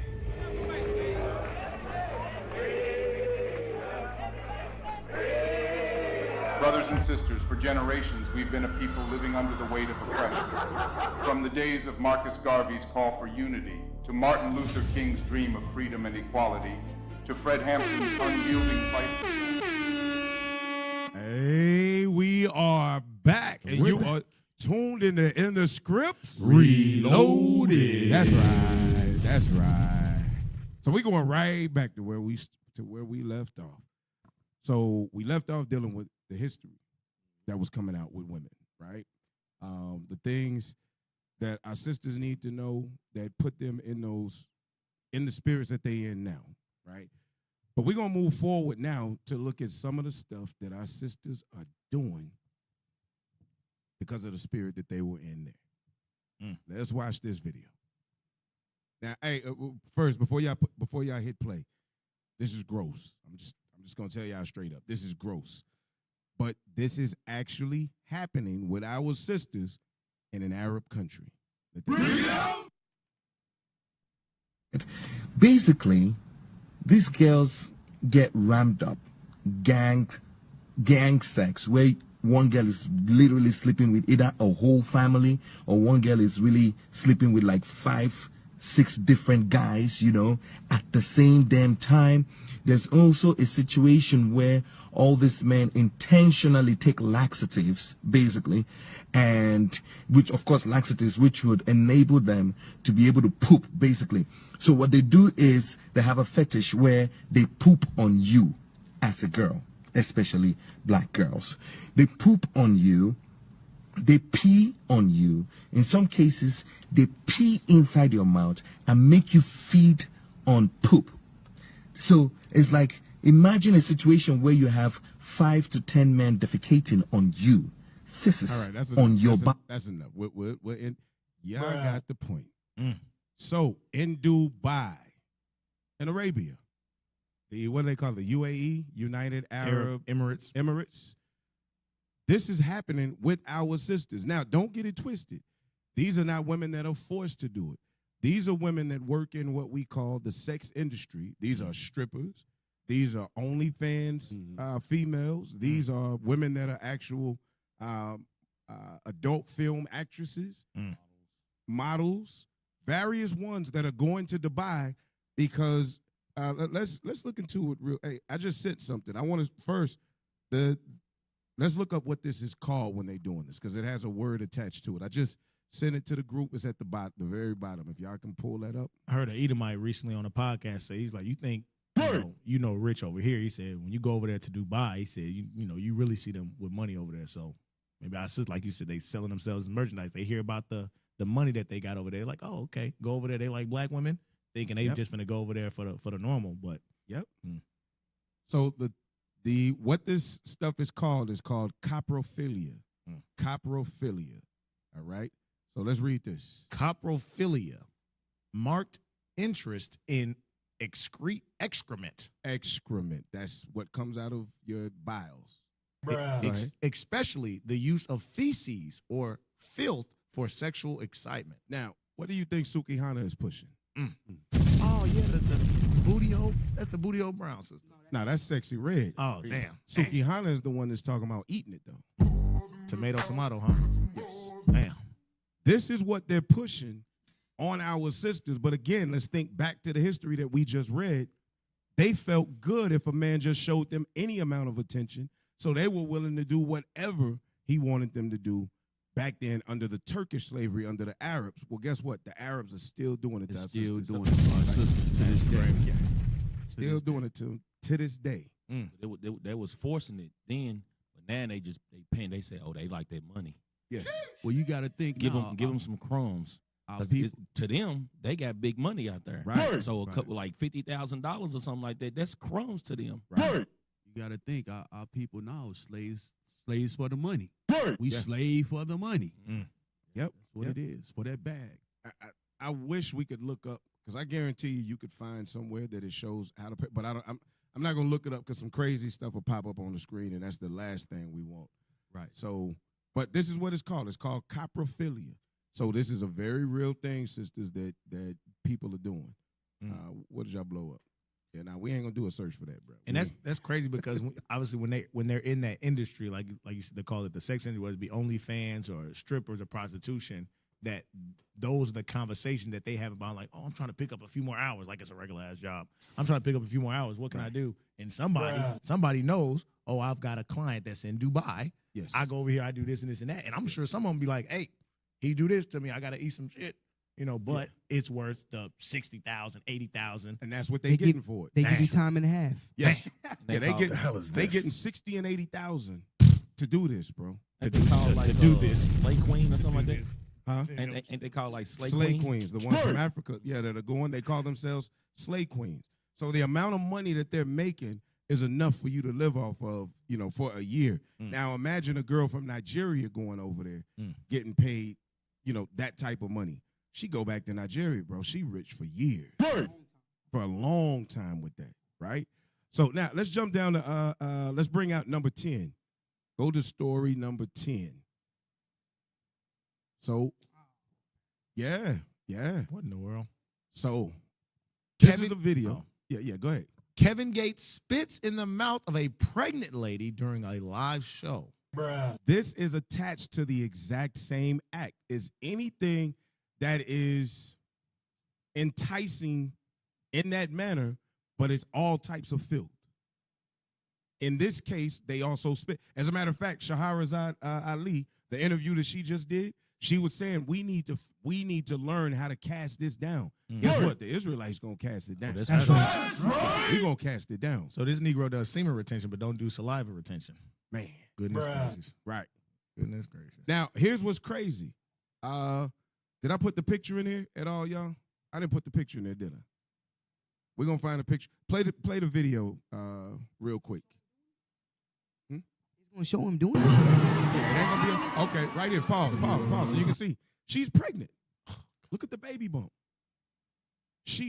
This is a pregnant woman that goes on stage with Kevin Gates, knowing the type of filth that he pushes. When I came down, she doing this for free. She doing this for the free 99. Oh goodness. Yes. That's somebody else's baby in her stomach. In her stomach. Whatever she eat and drink goes to the baby. Yep. That baby just consumed Kevin Gates' spit. Yes. Let it play. Sheesh! Let it play.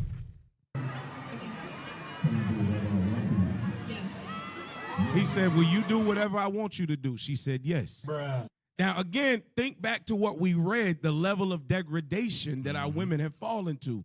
Because they killed us, they took the babies, and began to raise them in a manner that fit their culture so that the babies would be weak and docile to them, and they took our women and hypersexualized them.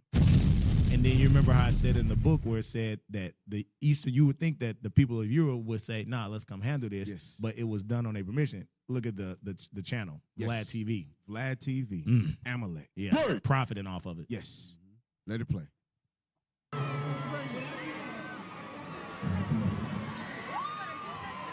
And then sisters cheering in the background. She was out there earlier,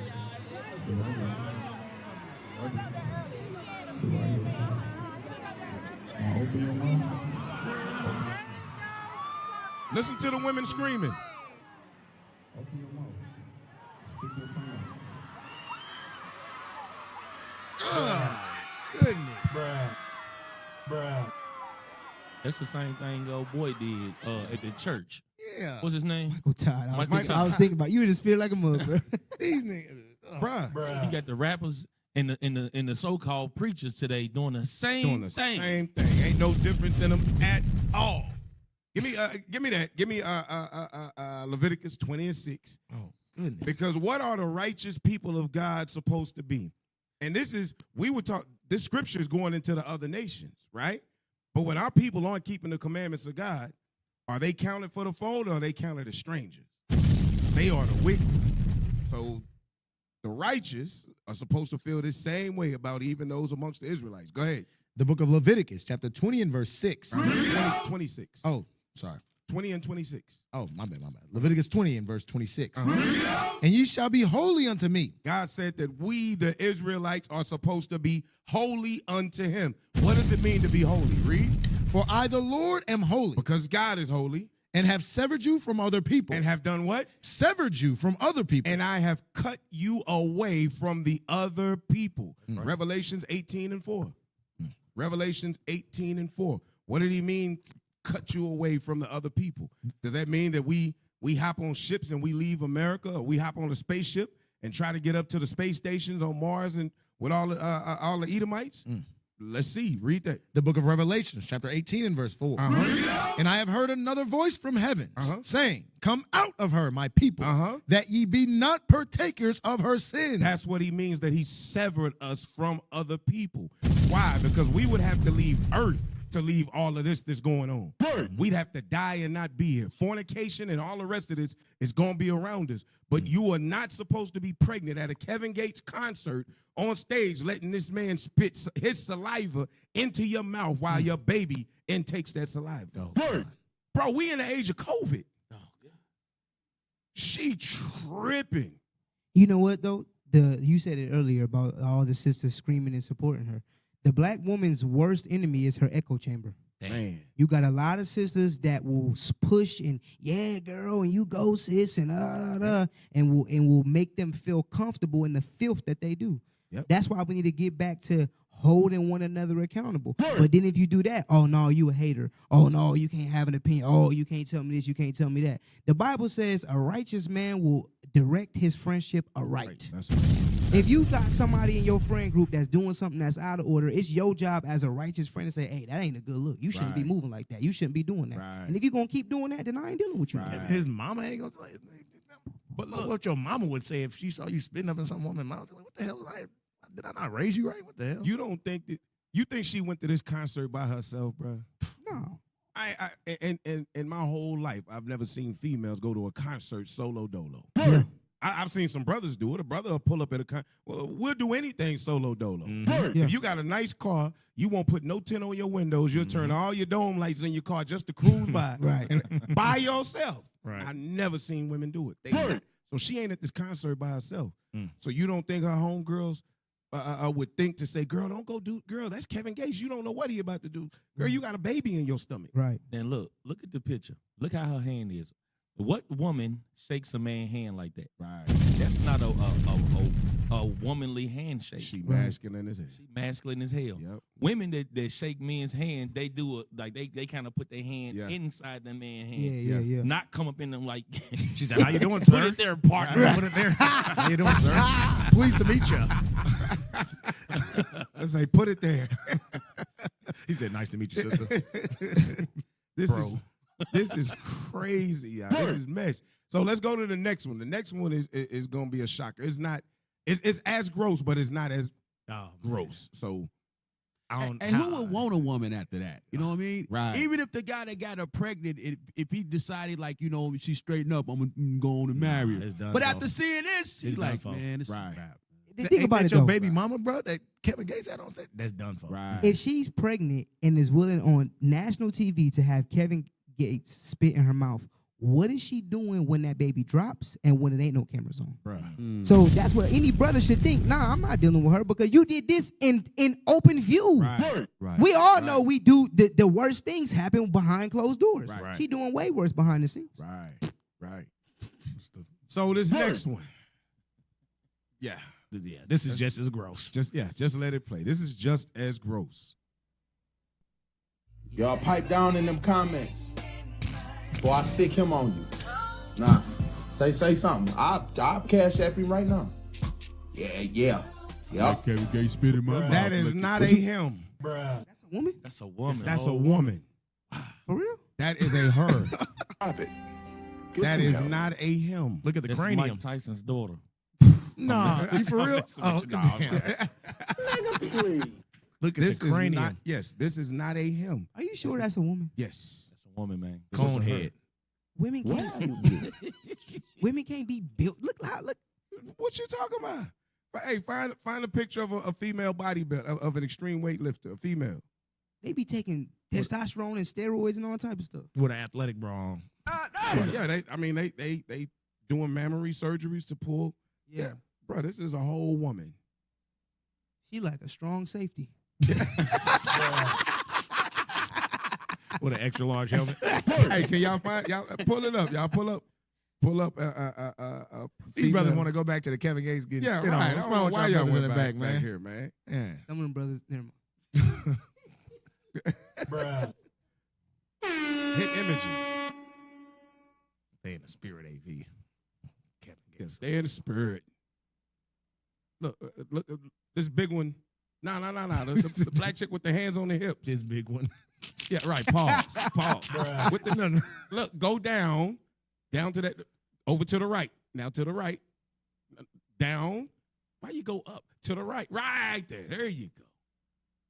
Yeah, that's crazy. Look, That's wild. and they damn near look like the same person. Looking at their face, yeah, Bruh. She just cut her hair off. just with the hair cut off. that's crazy. These are women, bro. Hey, put it in the comments if you like that type of woman, brothers. Bodybuilder brother come in. If you want your sister to be strong as hell. Somebody said she got breasts. Them ain't breasts. It's a pecs, brother. That's Right, them pectoral. them pecs. Them Pectoral ain't breasts. majoris. The hell you mean? Yeah. I said I want my rib to be able to bench me. Somebody else in there said, "What the hell?" I was wondering why he was wearing a bra. What the hell is this? Hey, that's wild. Yeah, Breast yeah. milk ain't coming out of her. Right. Protein shake. Protein, coming out. protein powder coming out that motherfucker. Protein powder coming out that motherfucker. Damn. All right. So let's go out of this, man. Let's go out of this. So because of those things happening, then sisters are believing that they're the only ones that they can count on. Like we read again in the story that the women were just longing. They had no kinship. They had no men, nobody there to protect them, right? So go to number 9. Now actually go to number 8. Pull up number 8. Yeah, let's go to number 8. Because this will be the same thing, and then we'll go to number 9 after this. Go to number 8. So what happens when women, even though they live in a society that wasn't like the Turkish slave times, in their minds they believe that they're still in that same exact time frame and that they can only rely on each other. Well, these are the type of decisions that they make, and these are the type of things that happen. Let that play. And this is real. 2 exotic dancers are robbed at gunpoint for $15,000. We hear the full story from Ace Notorious, the woman who survived an armed robbery. Welcome to After Hours, presented by Law and Crime. I'm Sam Goldberg. So that was Los Angeles-based exotic dancers Ace Notorious and Maya Courtney. It was Monday morning at 5:25 a.m. Ace and Maya arrived at an apartment after a weekend of professional dancing during the BET Awards. Oh, you see? What was it? What do they call it again? They what? Pumped and dumped. Pumped and dumped. Said a weekend of professional dancing, huh? A weekend of professional dancing. Now think about it. You made $15,000. For them, they don't want to do nothing else. Right. They don't want to do nothing else because for them, life has no level of hope. The only hope they got is the dollar because then that makes them look like somebody. Right now, there's little girls looking at her with these fake eyelashes, with that shirt on, with that rainbow-colored hair and all of that, and like, oh, I want to look just like her. Why? Because this is what they keep flashing on TV. Right. These are your Cardi B's. These are your Meg Thee Stallions. These are your Sukihanas.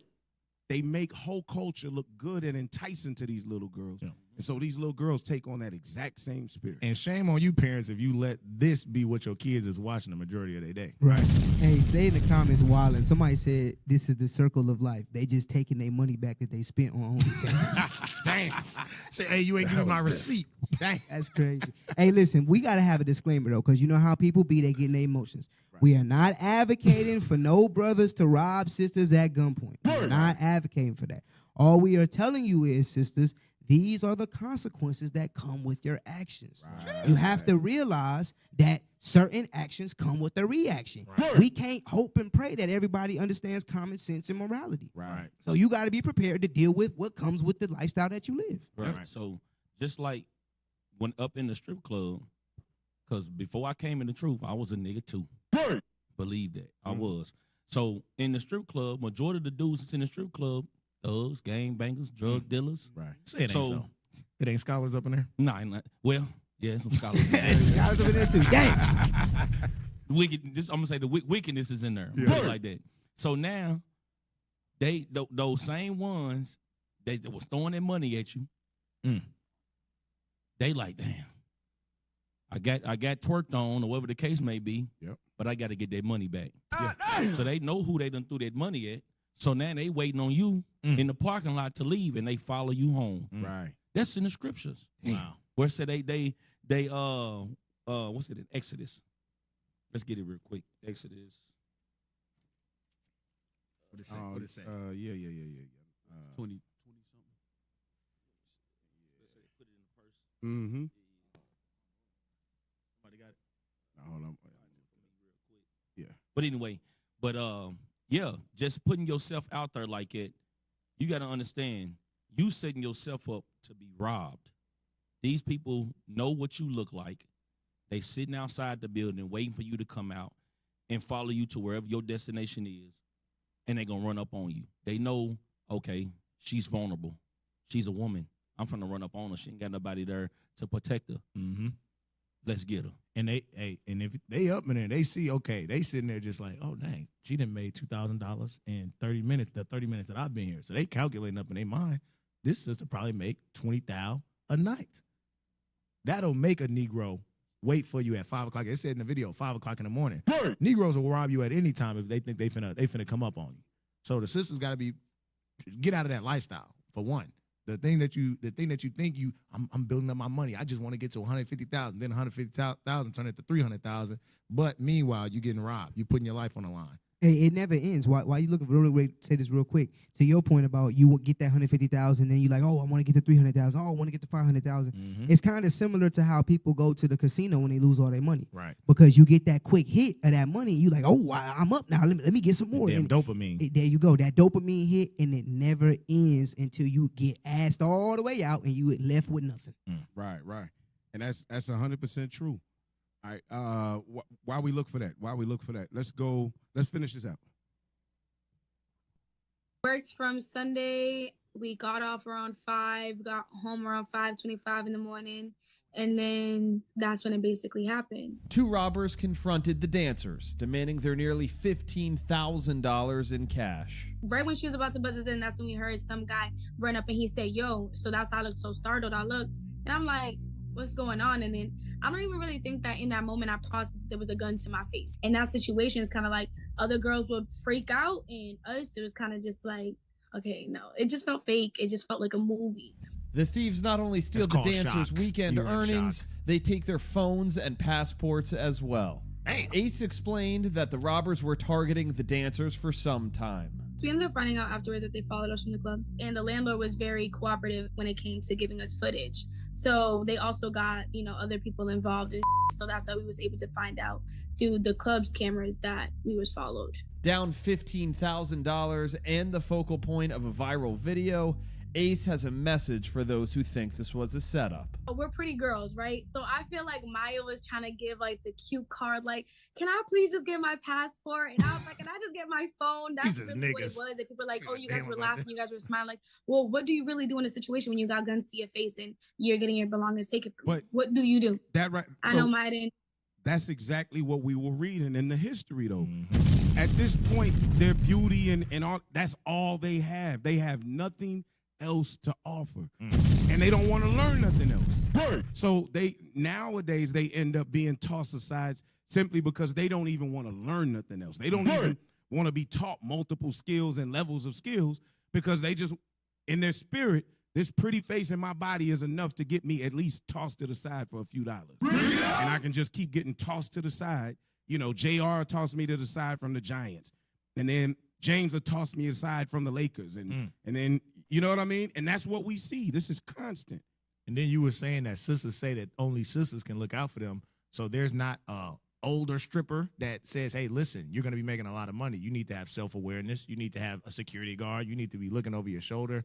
Oh, yeah, on Players Club. Yeah. What was her name? I was thinking the same thing, man. I was thinking the same. And then she ended up getting her raped, the gangbang. Yeah.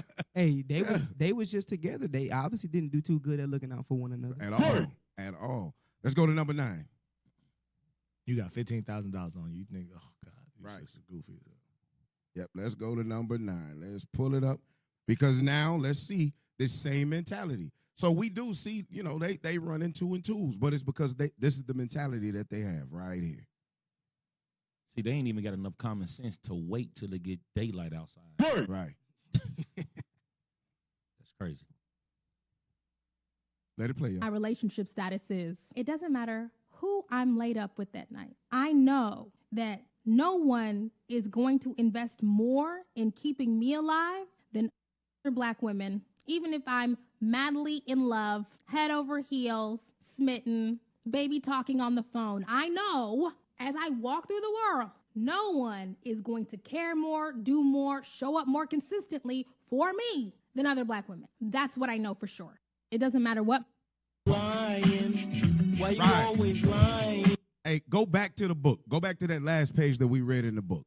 Meanwhile, she'll say, I don't have any female friends. Right. I can't stand these bees. Blow that up, y'all. Blow that up so as all we can see is the yellow piece. Let's read it again. Because this is the mentality. This is witchcraft where they bewitch themselves to believe that nobody has their back other than the Black woman.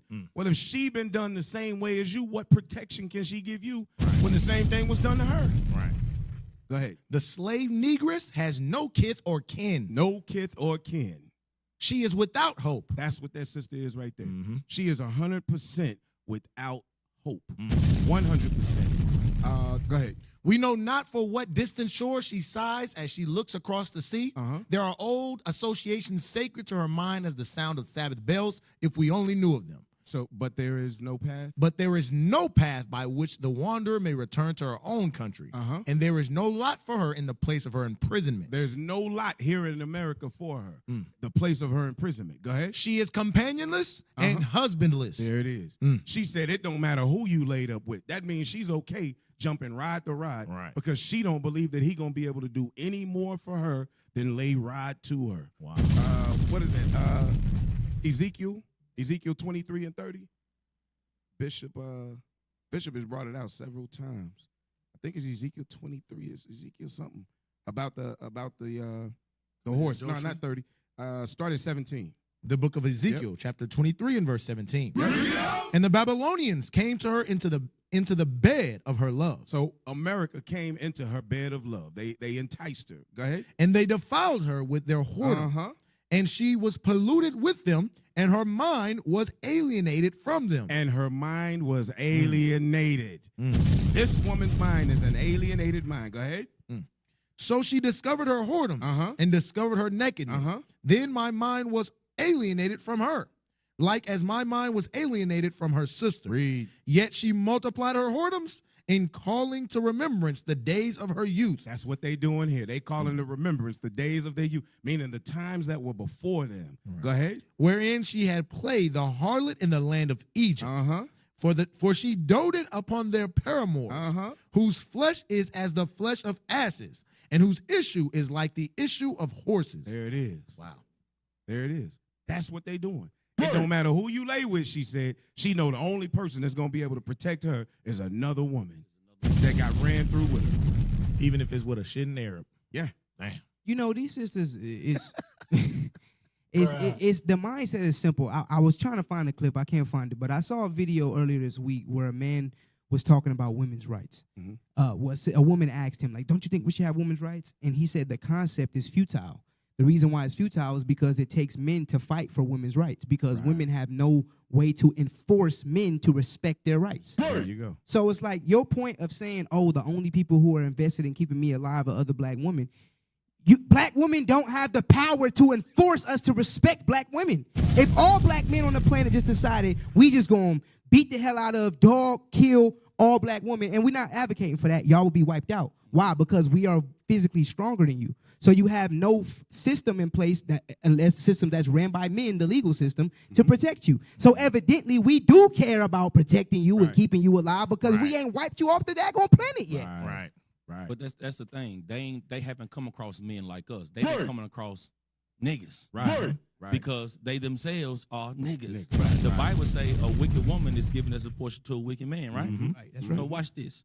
Go to First Maccabees, chapter 3 and verse. We're gonna start at verse 49. We're gonna read down to verse 43. And AV upload that I gave y'all. The book of First Maccabees, chapter 3 and verse 49. Because the sister was talking about only women going. What she say? How she said? Only women gonna Only women gonna protect. protect Only women gonna protect protect, you. Let's see how men in the Bible roll. Come on. 49. 39. The book of First Maccabees, chapter 3 and verse 39. And with them he sent 40,000 footmen and 7,000 horsemen to go into the land of Judah and to destroy it, as the king commanded. And within that land, there's women and children in that land. Right.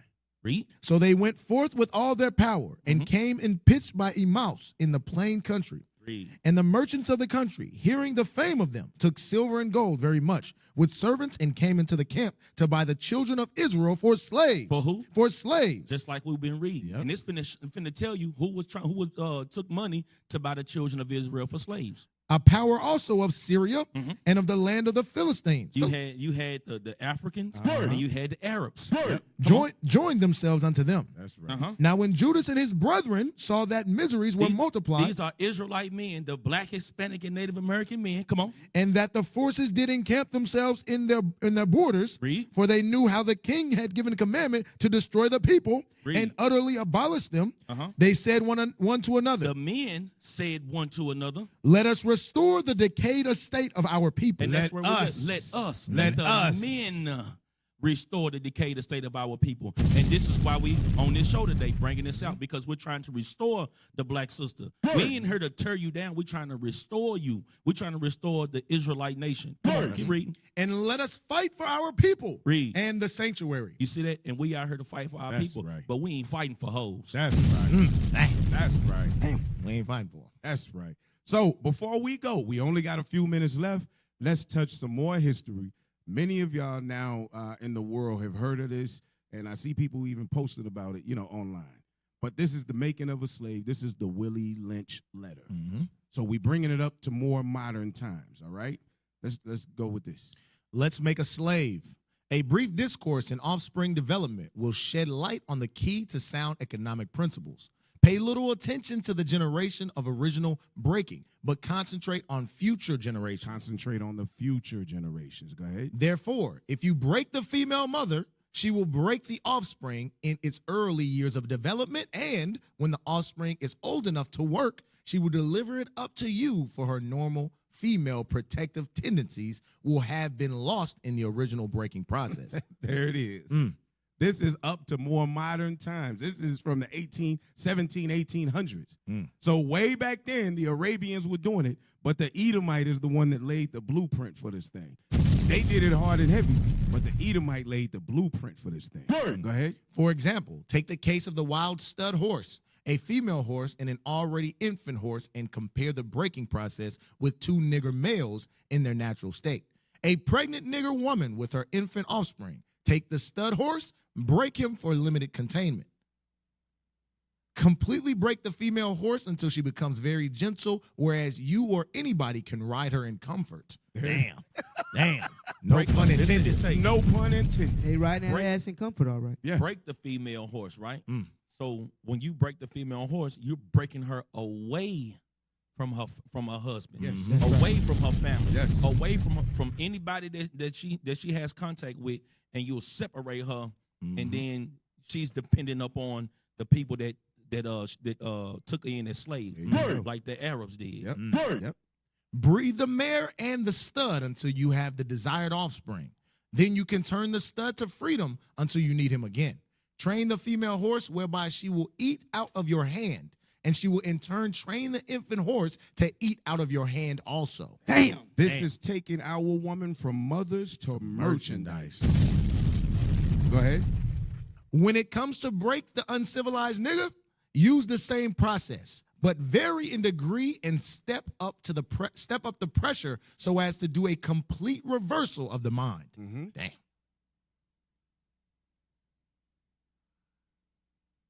The breaking process of the African woman.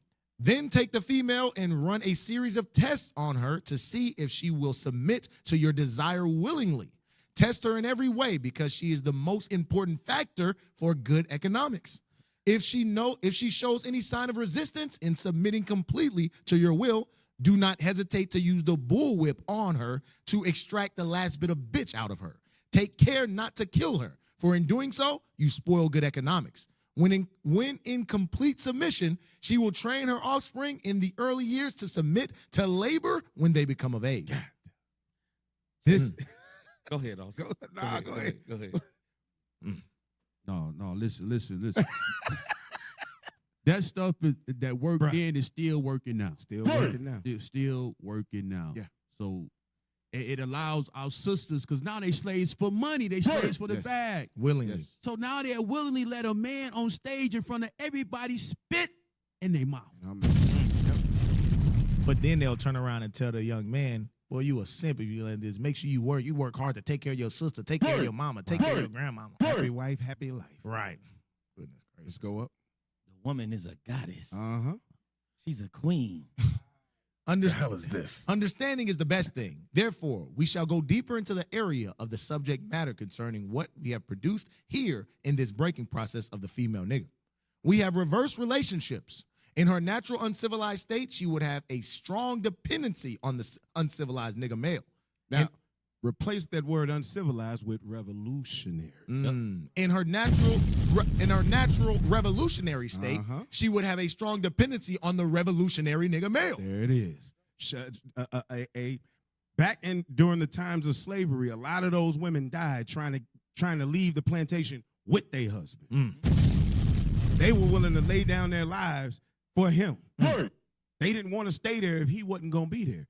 They saw him as their source of protection, even though she knew that he couldn't protect her. But when one was a revolutionary, she was going to ride with him.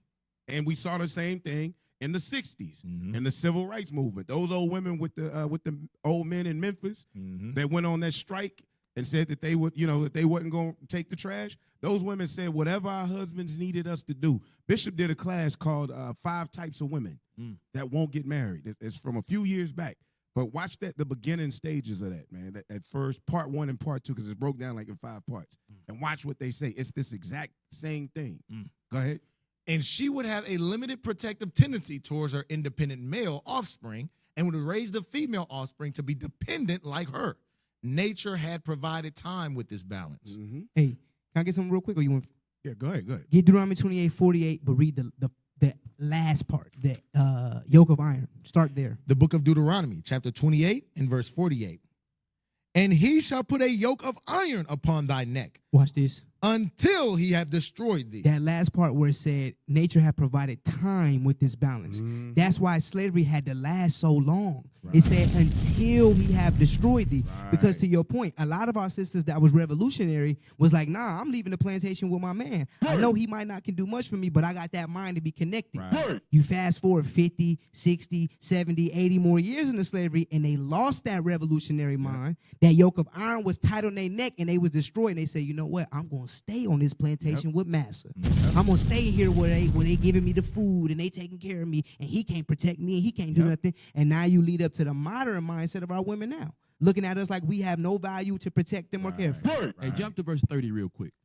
Verse 30. Thou shalt betroth thy wife, and another man shall lie with her. That's the Willy Lynch right there. There you go right there. There it is. Go ahead, There it is. We reverse nature by burning and pulling one civilized nigga apart and bullwhipping the other to the point of death, all in her presence. Just like they do today, castrating us today. Like Black Wall Street when they dropped the bombs on them. Yeah. The black man actually was in the military that dropped the bomb on him. But they couldn't do nothing about it. Yeah. So now they're looking like, oh shit, he can't protect me. Right. He got her fighting in the same armor that just bombed us. Yeah. The brother that did Nat Turner, the movie, castrated him, Bill Cosby. Yep. Media castration. Yep. Showing them don't matter how much money this Negro got, he's still our slave. That means you still belong to us and not him. And you know what's crazy is that Negroes run around thinking that they can go toe-to-toe with Esau when it come to weapons. And Black Wall Street was a perfect example. These were military-trained men with guns and everything ready to go to war, and they flew the planes in. How you gonna shoot all these planes down dropping bombs, bro? You got to go ask Master, hey, can I shoot the missile that you that I've been training? Right. Madness, man, madness. Hey, look, y'all. We love bringing this stuff out. We appreciate every last one of y'all that comes to the show every week. That's right. To listen and learn with us. We pray that you continue every week to come back and get this information in from us, man. We don't do it for ourselves. We do it for y'all. That's right. We do it to bring up our people. Why? Because we love our people. All we want, sisters, don't take this as hate. All we want is y'all to change, sis. That's all. We trying to save y'all. We trying to save the nation, all right? Right. So subscribe and follow IUIC Dallas at Instagram at IUIC Dallas, Facebook at IUIC Dallas, TikTok at IUIC.Dallas, YouTube at IUIC Dallas. You can also donate to IUIC.Dallas at IsraelUnite.org to help us continue to purchase books or just to help us in the body continuing to do the work. And then also to help push the profits across the four corners of the earth, you can donate to IUIC.fundraising at IsraelUnite.org, and that's to the Booster Club, all right? That's right. Hey, this week and every week, Lord willing, life lasts, we'll be back. You are tuned in the scripts. Reloaded. We're gonna preach the word to the world, and we're gonna bring them in. We're gonna hit the street till they alive, until they alive.